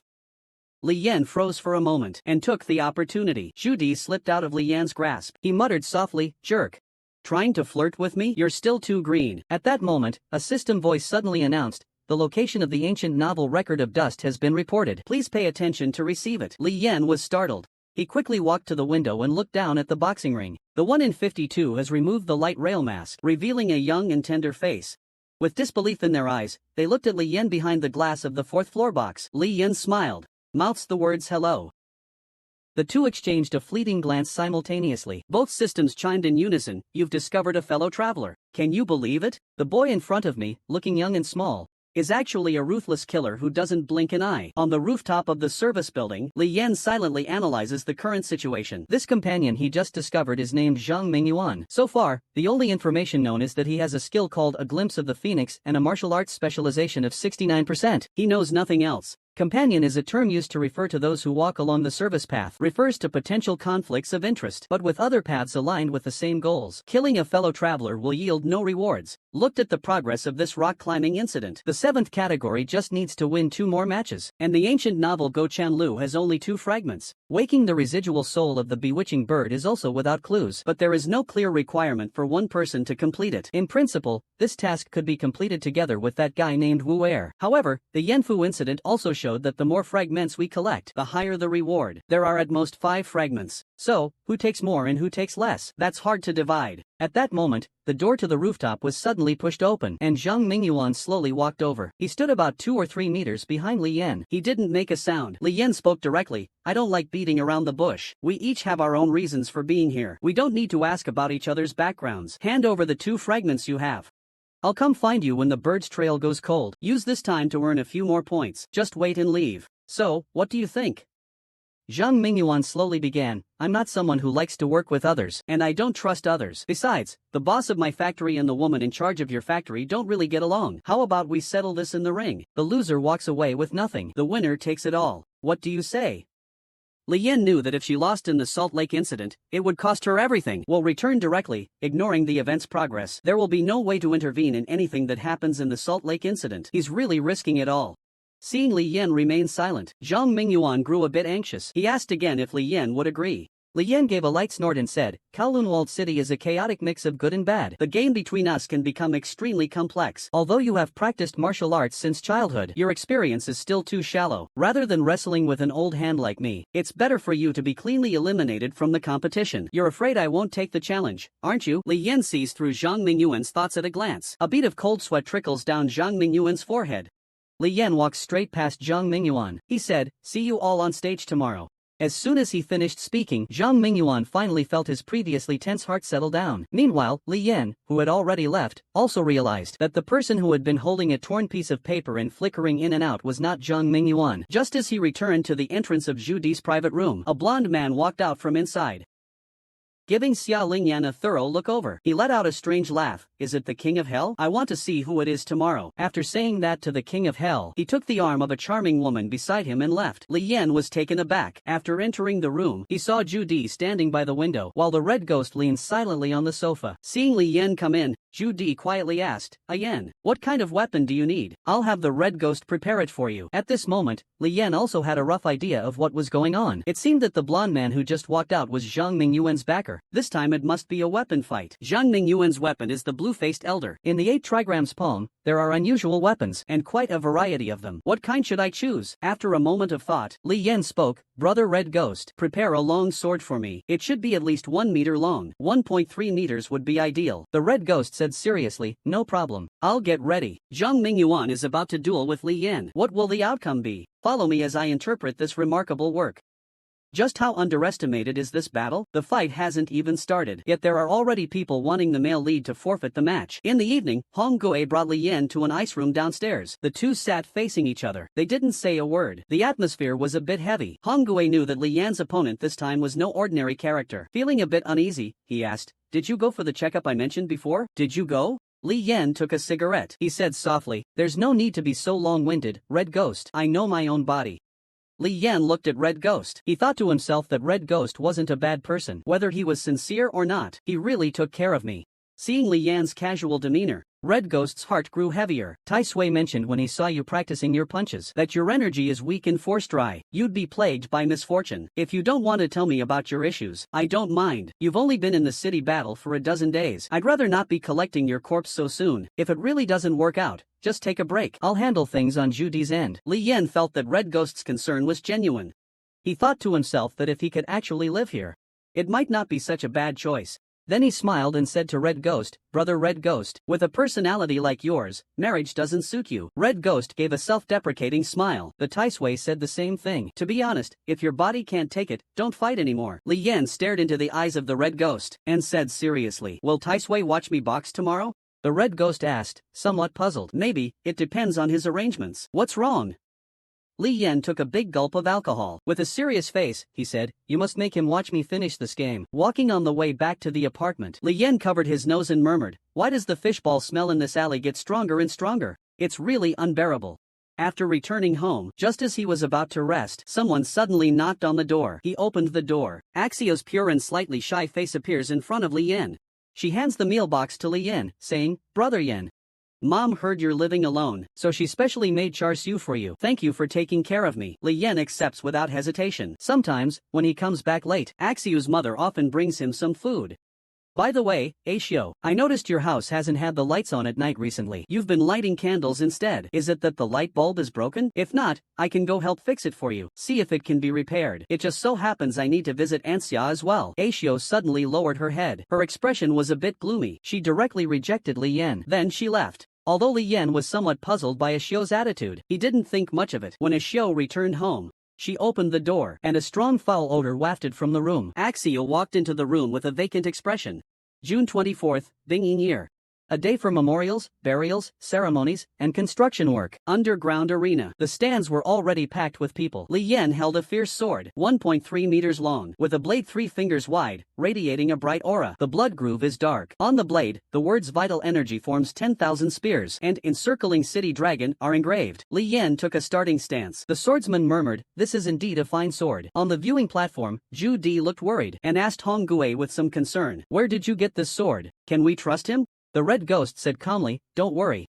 This is Tai Sui's personal treasure, Judy. It's stained with blood and malice, no problem at all." On the stands, Yushu sat among the crowd, quietly thinking, "Traitor with fierce intent. It's better to be arrogant. With his current physical condition, he can't hold on. But that guy doesn't seem like a fool looking for death. Could I have misjudged him?" At this moment, Zhang Mingyuan also stepped onto the stage. He tore off his cape. Holding a blue-faced pole, 90 centimeters long, the mist stretches unbroken, 4 fingers wide, with iron tips wrapped at both ends. The mouthpiece curves like a bird's beak, crescent-shaped, recalling that brief, stunning glimpse before. Seeing that Li Yengu's martial arts mastery was actually as high as 81%, a full 12 percentage points higher than his own. He knew in his heart he had to give it his all this time, to have a chance at victory. Both sides exchanged gestures. They introduced themselves. Lionsgate, Zhang Mingyuan, Hejian, Li Yan. Zhang Mingyuan held the smoking pipe with one hand. His legs were slightly bent. He drew a circle on the ground with his right leg. He suddenly pushed with one leg. In an instant, he burst forth. Cold light flickered in his eyes. The blue-faced hand directly targeted Li Yan's face. The battle has officially begun. Who will be stronger and who will be weaker? Stay tuned for a more exciting next episode. The battle between the Hajin Beast Fox and the young boy of the Ximen family has finally begun. Yet the already advantaged Hajin Beast was unexpectedly disabled in its right arm by a single strike. Just now, Zhang Mingyuan held the smoking rod with one hand. He powered up with one leg. He leaped forward. The blue-faced old man charged straight at Li Yan. He aimed for Li Yan's left side. His hand swung out, fingers curled like hooks. The back of his hand struck the smoking rod. The tremendous force at the point of contact caused Zhang Mingyuan's fingers to loosen. The attack was deflected directly. Li Yan seizes this opportunity. Gripping his sword tightly in his right hand, he strikes upward, countering Mingyuan's resistance. The blade gleams coldly. If this strike lands, Zhang Mingyuan will either lose his defense at best, or at worst, be dismembered. Sensing the crisis, Zhang Mingyuan twists his wrist, firmly gripping the blue-handled broom, and swings it straight toward Li Yan's temple. Li Yan quickly sidesteps to dodge, but still ends up with a cut on his face. Startled, he realizes he can't underestimate any opponent. His left hand slightly bends, fingers together in a cupped form. He presses on Zhang Mingyuan's wrist acupoint. Zhang Mingyuan winces in pain. The blue-masked figure loses his grip. Taking advantage of this, Li Yan swings his Han sword and strikes toward Zhang Mingyuan's face. It was almost instinctive. Relying on his incredible core strength, Zhang Mingyuan performed a backbend. He quickly created distance between himself and Li Yan. In the renowned sword and spear techniques of the Li family from Hejian, during the duel's 24 moon phases move, Li Yan grasped his sword firmly in his right hand, while his left hand grabbed the blue face lock. Finally, he breathed a sigh of relief, although Zhang Mingyuan just dodged Li Yan's fatal attack. His left arm was still cut by the Han sword, leaving a long wound. Blood continued to drip down onto the ground. In just one round, in the blink of an eye, Zhang Mingyuan's left arm was injured, and his weapon was seized. Inside the luxurious private room upstairs, He Changhong saw Zhang Mingyuan's gloomy face full of resentment. In his eyes, Zhang Mingyuan's life was insignificant. What he couldn't tolerate was losing face in front of Zhu Di. In contrast, Zhu Di wore a smile on his face, no longer burdened by previous worries. Li Yan on the stage threw away the blue-faced handkerchief in his hand. Throw it towards the stage, ducking and charging forward. The eight-sided fierce sword in his palm unleashed a violent aura towards Zhang Mingyuan's head. Zhang Mingyuan leaped into the air. He dodged Li Yan's attack. In midair, he aimed his left foot at Li Yan's sword hand. His right foot sidekicked Li Yan's face. Li Yan braced himself with his right hand. With a twist of the waist, the Han sword traced a circular arc. It slashed upward directly. Seeing the danger, Zhang Mingyuan knew if he didn't dodge, he would surely be cut in half. With no other choice, he twisted in midair, flipping and landing on the ground. Before Zhang Mingyuan could catch his breath, a fierce Han sword was already swinging down toward him. Zhang Mingyuan couldn't dodge in time, and his right arm was slashed with a long wound. But just as his arm was hit,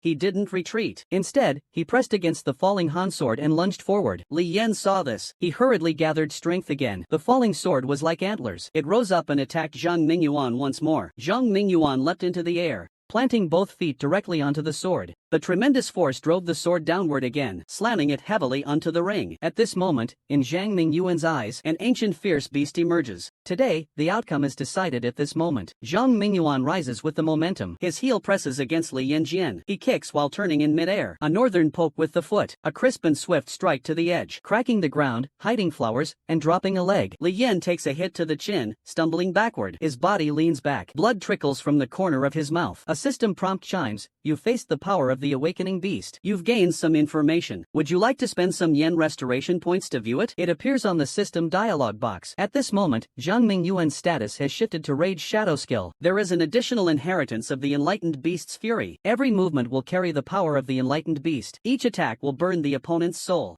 It can be attached to any weapon. The effectiveness in ranged combat is only 30% of melee. Under the immense pain, Li Yan loosens his grip. The Han sword falls to the ground. Zhang Mingyuan's toes had just touched the ground. His ankle exerted force and spun. A powerful kick struck Li Yan's shoulder. A sharp pain suddenly surged through his right arm. Li Yan realized his right arm was likely useless now, and he was directly knocked back several meters by the tremendous force. He crashed heavily against the edge of the ring. The situation reversed in an instant. The battle between Li Yan and Zhang Mingyuan has reached a fever pitch. Zhang Mingyuan activates the power of the enlightened beast's legacy. Will Li Yan be able to win?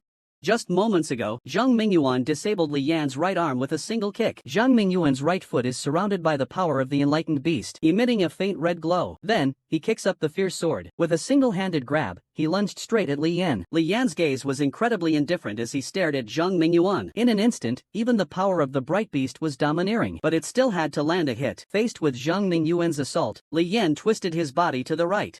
Like a ghost, he swayed along with Zhang Mingyuan's attack. In the blink of an eye, he was in front of Zhang Mingyuan. Right foot steps forward, turns, raising left hand in Bagua palm stance. 64 secret moves flow smoothly without adjusting clothes. Fist strikes fiercely at Zhang Mingyuan's chest. Zhang Mingyuan senses danger, immediately realizes he's no match for the traitor. Using Li Yan's force, he attempts to use footwork to push Li Yan back. Unexpectedly, just as he raises his lower leg, Li Yan's right foot stomped directly on Zhang Mingyuan's shin. It turned out to be the silk wrapping leg, a unique move in the toe stomping style. At the same time, Li Yan raised his palm. Taking advantage of the opening, he struck Zhang Mingyuan hard in the chest. With a bang, Zhang Mingyuan spat out a mouthful of blood. Then, Li Yan turned his fist into a claw, grabbed Zhang Mingyuan's shoulder, and pressed him to the ground. With his left hand, he swiftly seized it. The fierce sword in his hand swung downward. The razor-sharp blade pressed toward Zhang Mingyuan's throat. Seeing the match was already over, the crowd erupted in thunderous cheers, though this fight was brief. Its intensity and danger far exceeded other events. Li Yan abruptly withdrew the sword from beside Zhang Mingyuan's neck, his cold gaze fixed on Zhang Mingyuan. He asked, "What is Zhang Daojing to you?" Zhang Mingyuan's expression had already become somewhat dazed. He involuntarily answered, "She's my sister." Li Yan was silent for a while. Grabbing Zhang Mingyuan by the collar, he said harshly, "You broke my right hand.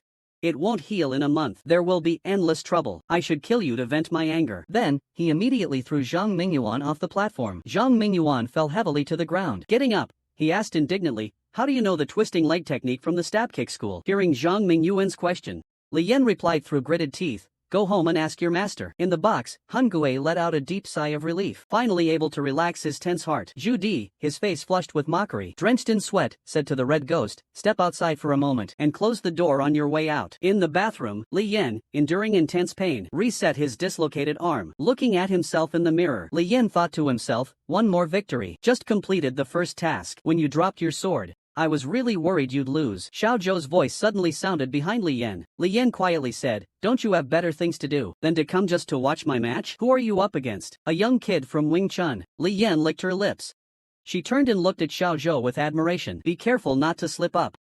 Li Yan has a rebellious personality. There are few peers in the martial arts world she respects, but for this stubborn, cold outside, warm inside Xiao Zhou, Li Yan truly has a lot of admiration. In this era where traditional martial arts are in decline, masters like Xiao Zhou are few and far between. Just then, a junior outside informed Xiao Zhou that the competition was about to start. Xiao Zhou walked slowly towards the door and suddenly turned back to Li Yan and said, "Gong Sun Yan, Zheng Yi, Chang Fei, great man." After saying this, he left without any hesitation. Li Yan opened his mouth. "One must not be corrupted by wealth, nor cowed by power, nor swayed by poverty. Can't you just speak normally? Why act like some intellectual? You really think I'm with you for your money, when you're clearly just a thug yourself? You even started educating me." Xiao Zhou is moving around on the stage. The Huashan liquor in the back is still being introduced to Xiao Zhou by a man in sunglasses. The agent is still advising Xiao Zhou. This little guy is not ordinary. He plays very ruthlessly. In 10 matches, the opponents will either die or be severely injured. Never show any mercy. Xiao Zhou said with a gentle smile. "I've never held back. It's just that there's no need to leave no survivors." In the arena, Xiao Zhou wasn't holding a paper tiger. Instead, he wielded a 9-ring broadsword. The youth standing across from him had a delicate appearance. He looked to be about 18 or 19 years old. It's hard to imagine he's a ruthless character.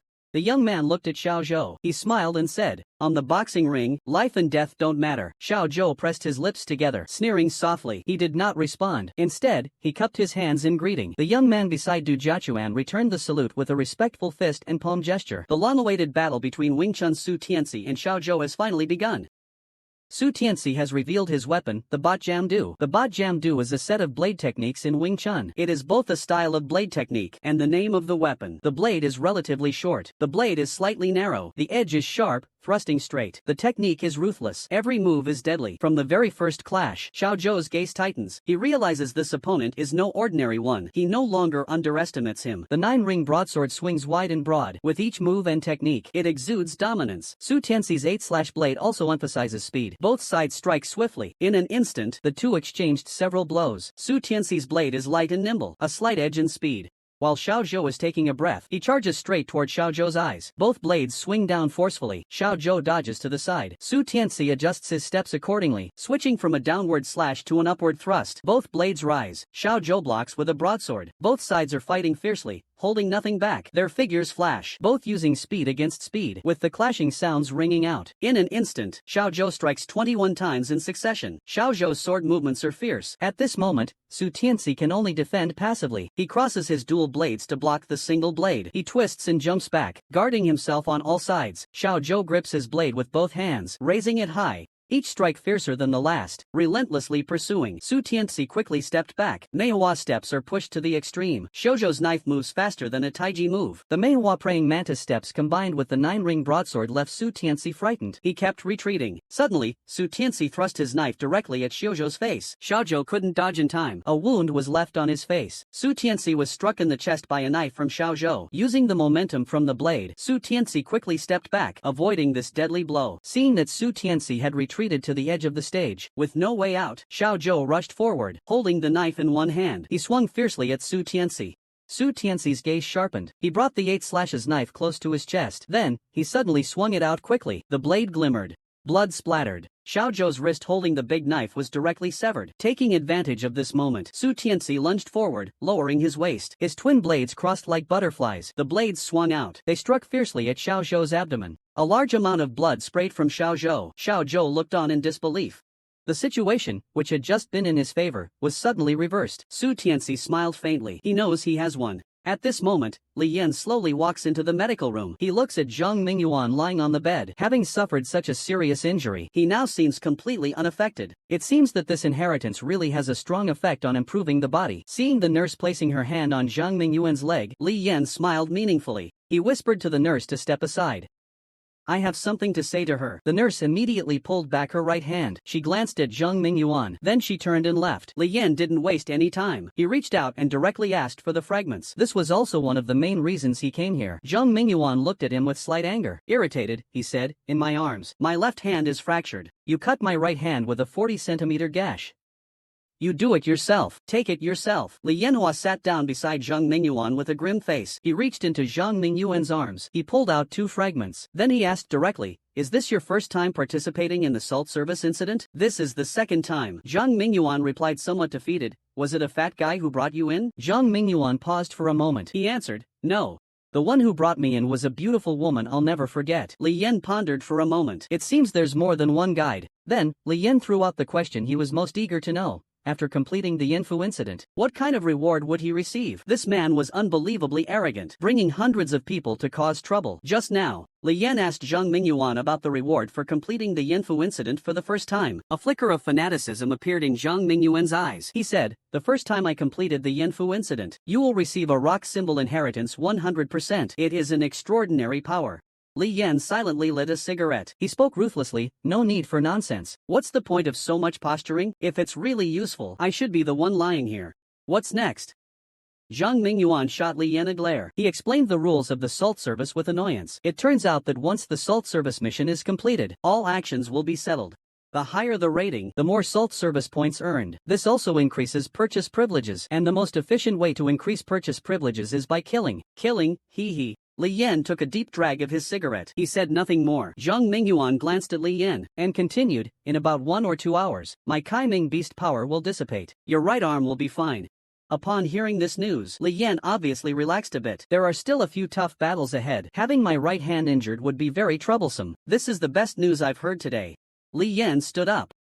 He fixed his gaze on Zhang Mingyuan and asked one last thing. Was it you who has been playing cat and mouse with me these days? Zhang Mingyuan looked at Li Yan with some suspicion. I don't know what you're talking about. That person definitely wasn't me. And what exactly is the relationship between you and my sister? Old lovers. After saying this, he left the hospital room without looking back. On the way back, Li Yan was still secretly impressed by Zhang Mingyuan's physical resilience. He took 3 of my sword strikes, 1 palm, 1 punch, and he barely lost his fighting strength. At that moment, his phone suddenly rang. Li Yan glanced at the number. It was a call from Red Ghost. The background was filled with noise. A pleasant female voice came through. Yan, come to the main stage. Bring a young man in through the back door. If anyone tries to block you on the way, beat them to the ground. Li Yan was taken aback. It was actually Taisui calling. He focused his thoughts and quickly headed toward the boxing ring upstairs. At this moment, in the underground ring, Hua Shanjiu revealed his powerful, intimidating muscles, the demon tattoo on his chest, eyes blazing with fury. Hundreds of gang members packed tightly around the ring. Hua Shanjiu, with a dark expression, looked at Taishui and said, if I don't kill him today, no one is getting out of here. Hua Shanjiu, aren't you impressive? What do you want? If you want to cause trouble, know your own limits first. At this moment, Li Yan also arrived. He whispered to Hong Gue. What happened? Why is it such a big deal? Hong Gue said darkly, Xiao Zhou lost.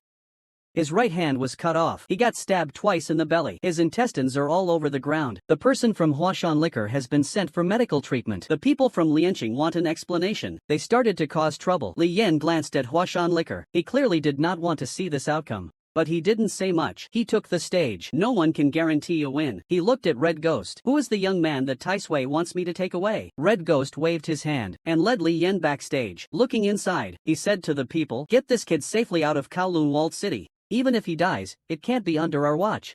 An empty backstage. A young man sits, his abdomen wrapped in bandages. His body is covered in scars of various sizes. The most severe is on his abdomen. When he sees Li Yan enter, the young man's eyes light up. He excitedly asks, are you Yama? This man is unbelievably strong. Just one look made a group of outlaws flee in fear.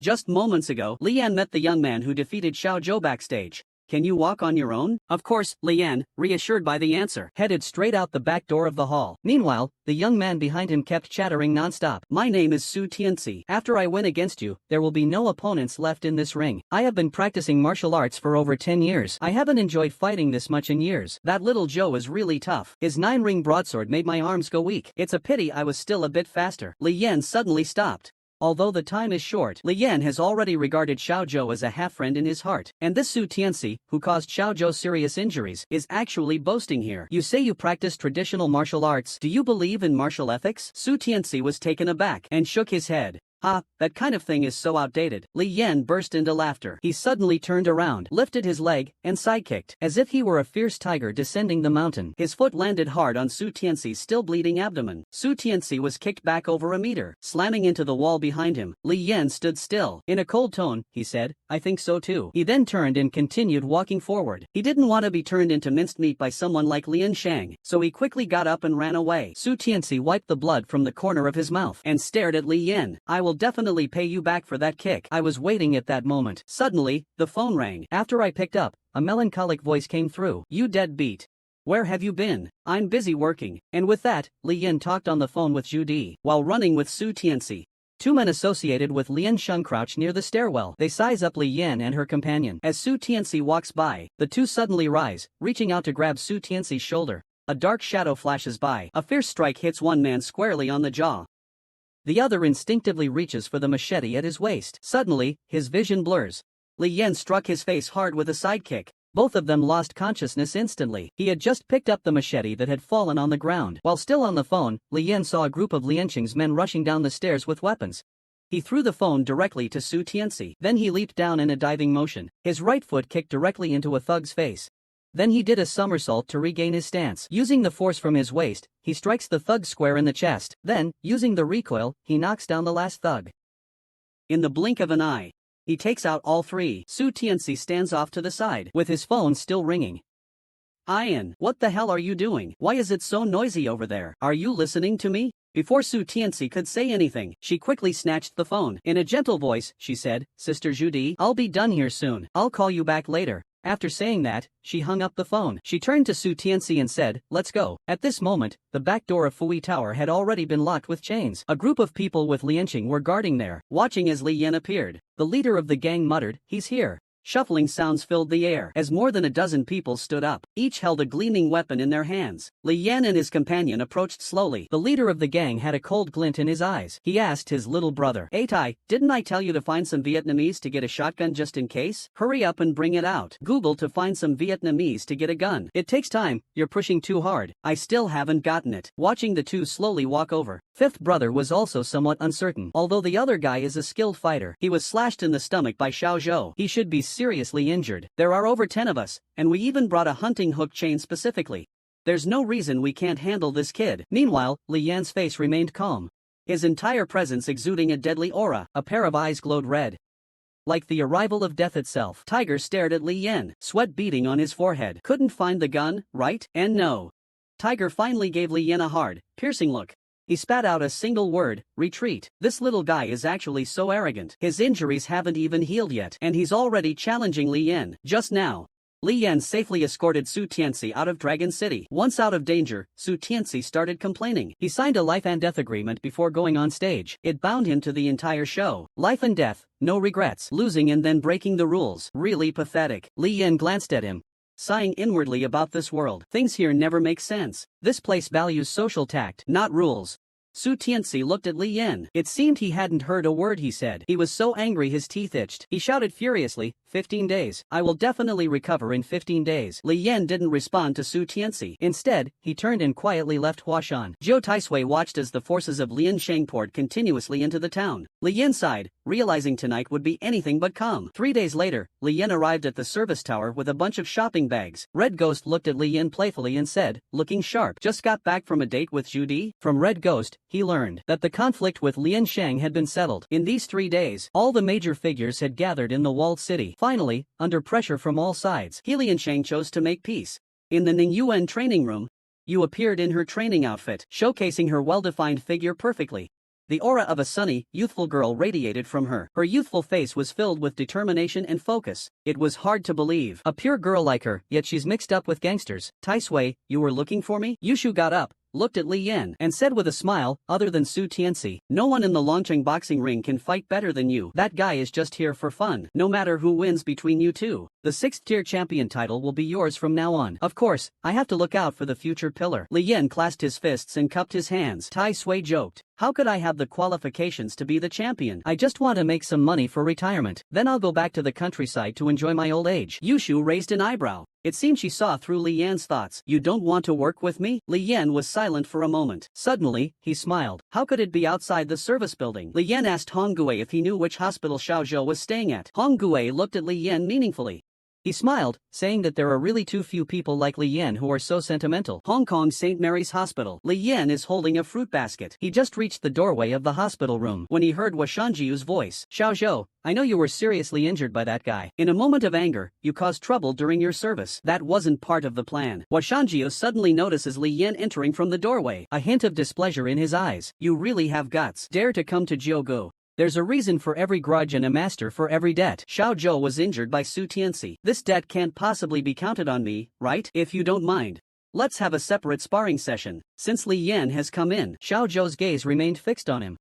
He nodded at Washanjiu upon hearing his words. Washanjiu glared at Li Yan. With a cold expression, he walked out. Li Yan picked up the fruit knife from the table. Skillfully, he peeled an apple. How's the injury? No lasting issues. He got medical attention in time. His arm was reattached. It might hurt on rainy days in the future. After resting in bed for half a year, he'll be fine. Li Yan listened quietly as Xiao Zhou spoke casually. But he understood. His arm had been broken. Much of his martial skill was lost for good. Come out. You should have repaid your debt to them by now. You should have cleared everything. Xiao Zhou smiled weakly. He looked at Li Yan. You came here just to tell me this. Li Yan looked at Xiao Zhou seriously. Yes, I came here to say this. After finishing, she placed the peeled fruit plate in front of Xiao Zhou. Xiao Zhou gently shook his head. Take care of yourself, all right? The two sat in silence. After all, there wasn't a deep bond between Li Yan and Xiao Zhou. They merely appreciated each other. After a while, Li Yan stood up, saying goodbye to Xiao Zhou, getting ready to leave. When he reached the door, Xiao Zhou suddenly called out to Li Yan from behind. Master Li, thank you. Leaving the room, the anger in Li Yan began to dissipate. A brief encounter. We're all strangers in a foreign land. The mountains are hard to cross. Who pities those who have lost their way? Xiao Zhou has left the stage, but I'm still here. As a martial artist, how long can I hold on to this bit of resentment? Some things should be let go. Such a delicate and beautiful woman is pursuing you. Would you be willing? Just now, Li Yan actually proposed breaking up with Zhu Di. June 28th, Year of the Tiger. A marriage transaction. No limits, no taboos. Inside a wonton noodle shop, Zhu Di took a deep breath. He stared intensely at Li Yan. Suppressing his anger, he said, take back what you just said. I'll pretend none of this happened. Every night, I spend millions to support you, and even a pair of underwear costs thousands. You treat me to an $80 wonton noodle, and then break up with me. Li Yan put down the empty bowl he had already finished. He wiped his mouth. He ignored Zhu Li's words.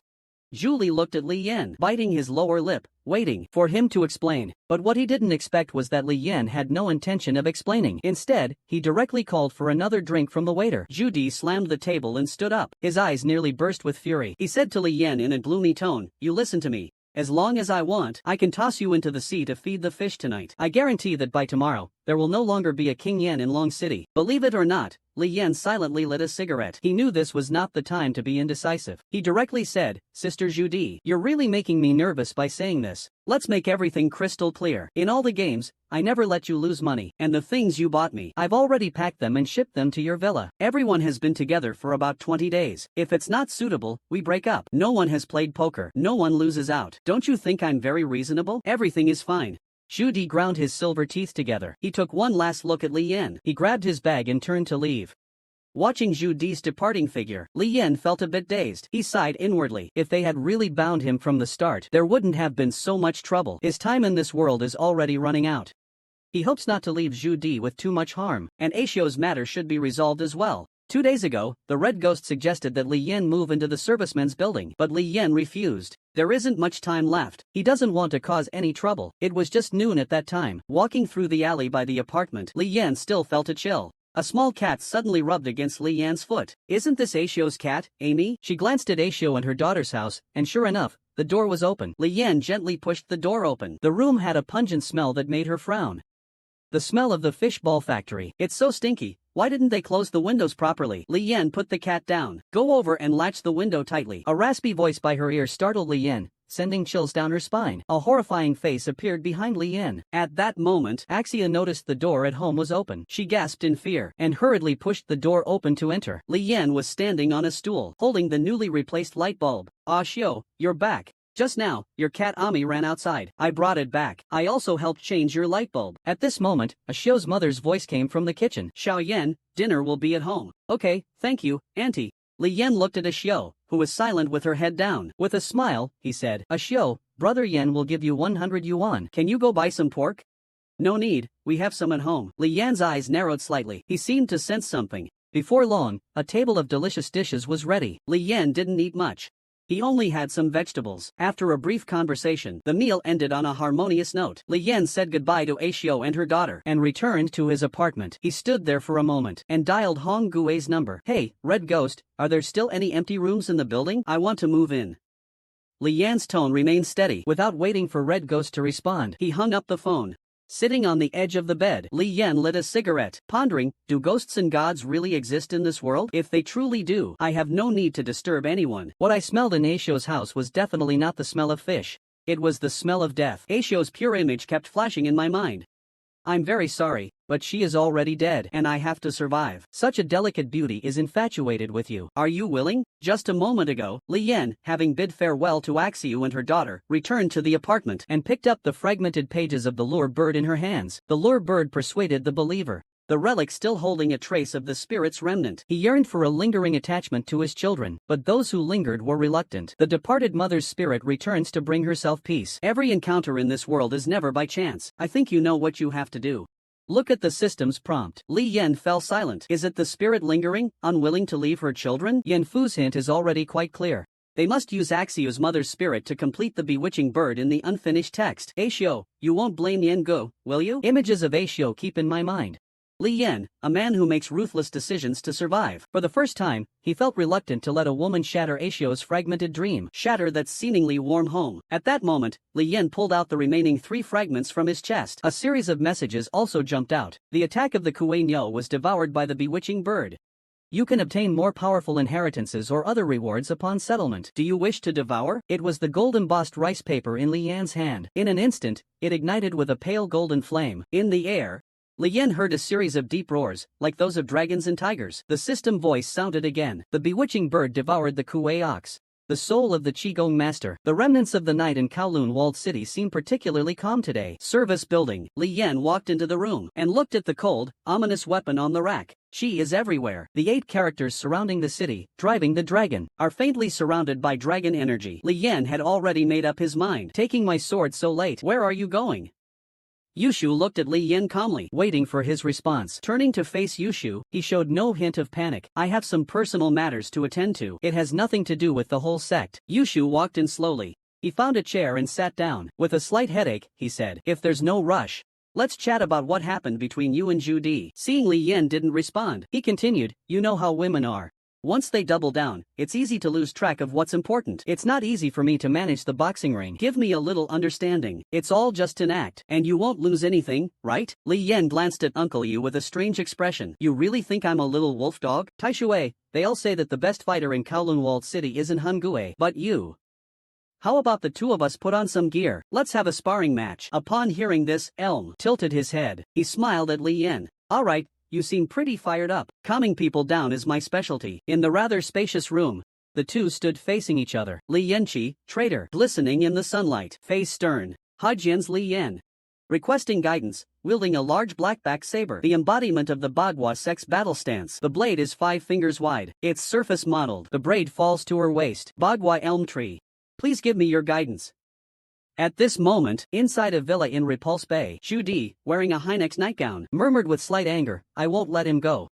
Absolutely not. Suddenly, the phone rang. The assistant hands the phone to Judy. Judy listens quietly to the voice on the other end. A hint of unease crosses his face. He hangs up the phone. Judy gently pours himself a glass of red wine. The assistant beside him notices his anxious expression. He quickly asks what's wrong. The stolen goods from the bank robbery have been tallied. A few unique pages treasured by the masters of the Republic of China are missing. Now someone is offering a high price for these unique editions. Coincidentally, I saw these unique editions when he was changing his clothes. Thinking of this, Judy's face flushed slightly. He whispered, "That bastard." June 30th, Year of Bingyin. Suitable for burial and longevity tombs. The sky is dim. Li Yan stood at the door of a Xiu's house, holding a Han sword. The shard of the bewitching bird on his chest grew increasingly hot. As if demanding something, he gently pushed. The door was surprisingly unlocked, and it opened easily. A strong stench of blood filled the air. Li Yan's pupils contracted. The walls were splattered with blood. Faint moonlight filtered through the window, casting a dim glow in the room. Axio's mother sat upright in the chair, completely motionless, as if she were waiting for something. The eerie atmosphere made Li Yan break into a cold sweat. "Aunt, why are you still awake so late?" The woman didn't say a word. The whole room was terrifyingly quiet. He slowly walked up to the woman. He suppressed the stench. He finally saw the woman's face clearly. Her entire face had begun to rot. Large, dark patches were shockingly visible. Some areas on her body began to ooze moisture. Maggots crawled over her. The indifferent woman kept her eyes tightly shut. Suddenly, she opened them and grasped Li Yan's neck with her foul, decayed fingers. Li Yan quickly stepped back, drawing his welding sword. A flash of swordlight swept across. The woman's arm, black as pitch, was severed by Li Yan's sword. Li Yan's eyes widened in shock. The sword blade aimed directly at the corpse demon's head. The woman leaped into the air. She narrowly avoided this deadly strike. After landing, the woman supported herself with one hand on the ground. In a strange posture, she crawled on the ground. Her eyes glowed red with flickering light, staring intently at Li Yan. Li Yan is also startled. After all, it's her first time encountering something like this. The woman suddenly lunges forward, her speed increasing dramatically. Li Yan shows no intention of retreating. With a tiger-like leap, she closes in on the attendant. The blade plunged directly into the woman's chest, yet the woman appeared unfazed. She raised her arm to grab at Li Yan. Li Yan tried to pull back his Han sword, but he found the force in his hand vanished like a stone sinking into the sea. Without hesitation, he released the sword hilt. He pushed back with his left leg and drove his right foot hard against the sword hilt. The entire Han sword pierced through the woman's body. Only the hilt was left visible outside. At the same time, the woman's sharp nails left 3 claw marks on Li Yan's face.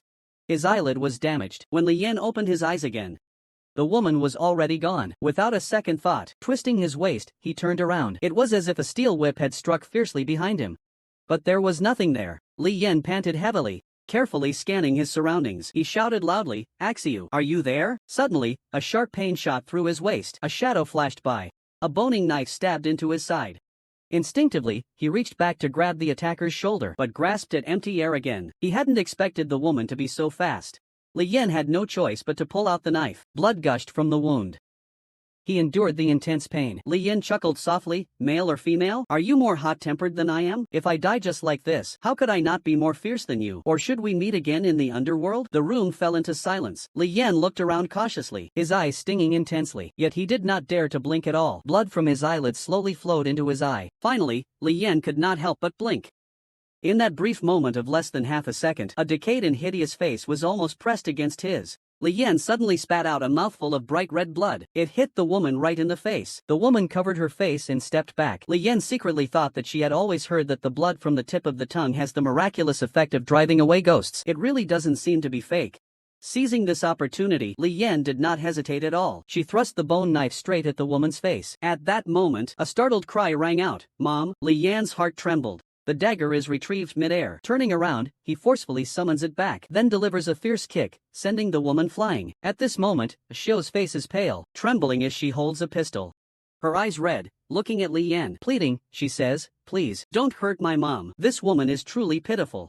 She became a corpse spirit to care for her daughter and linger in the human world. Now, for her daughter, she is willing to sacrifice her own soul. Just now, Xiu trembled as she held a handgun. She cast a fleeting glance at Li Yan, initiating the name Zhang Changxiu. Her status is prosperous. The life force drained from prolonged exposure to the parrot. "Where did you get that gun?" Li Yan walked towards Axio, expressionless. Suddenly, a gust of wind came from her left ear. Li Yanxiang didn't want to bend down, so he lifted his leg and swung a high kick at the ghoul's face, knocking it aside. With this kick, Li Yan could clearly feel that the ghoul had become significantly weaker than before. Xiu closed her eyes in fear. Her pale fingers pulled the trigger, but no matter how hard she tried, it wouldn't budge. Lian swiftly grabbed the gun from Aishio's hand, released the safety, and fired a shot into the air. Bang! Aishio collapsed to the ground in shock. The corpse demon stood up unsteadily.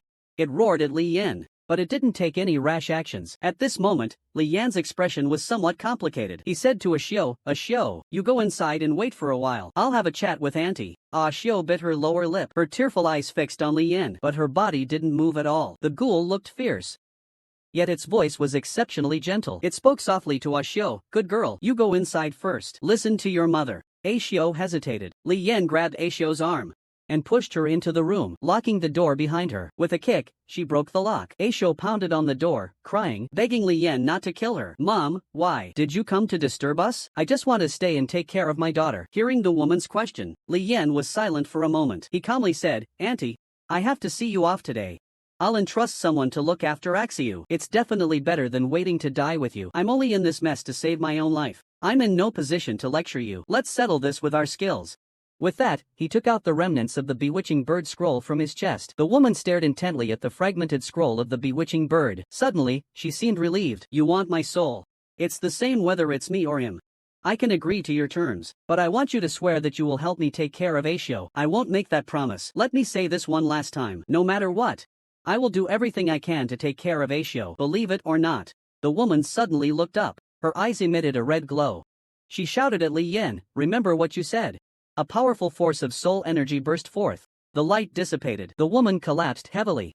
The fragment of the bewitching bird in Li Yan's hand changed again. You have awakened the remnants of the bewitching bird's soul. You have completed the most critical part of this infiltration mission. You have gained the right to end this rock floating event. Please decide whether to end it within 10 minutes. Once you refuse to end it, you can only return to the real world after completing all requirements. The current incomplete requirement is to reach Class 7 at Jiulong Spring Platform. This has not been completed. It will affect your settlement rewards. Looking at the remnants of the bewitching bird, Li Yan knew that it wasn't the time to end things yet, refusing to end it. Meanwhile, in a KTV in the city-state, the system notification sound was heard. The other party has completed the most critical part of the rock ambush incident. You have gained the right to end the Iwafu incident. If the other party chooses to end it, it will be deemed that you have failed the incident. You will immediately return to the other side. Refusing to end this Iwafu incident and leaving your fate in someone else's hands is the most foolish thing. Master Xingzu, in the pink light.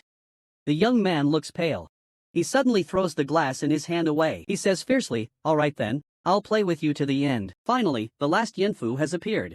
He even kidnapped Zhu Di. Just now, Li Yan sent off Ashio's mother. He looked at the fallen woman. He took off his jacket.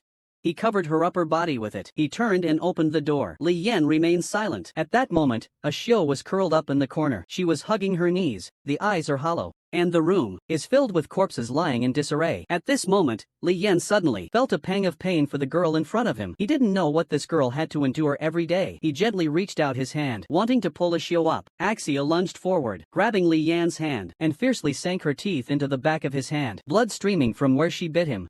But Li Yan's face remained expressionless. He understood Axia's helplessness, gently placing his hand on her head. Come with me. In an apartment in the servicemen's building, Li Yan leans against the doorframe, sitting with a cigarette butt. In the room, Ashio's hair is wet, and she has changed into a loose outfit. These past few days, you've been feeling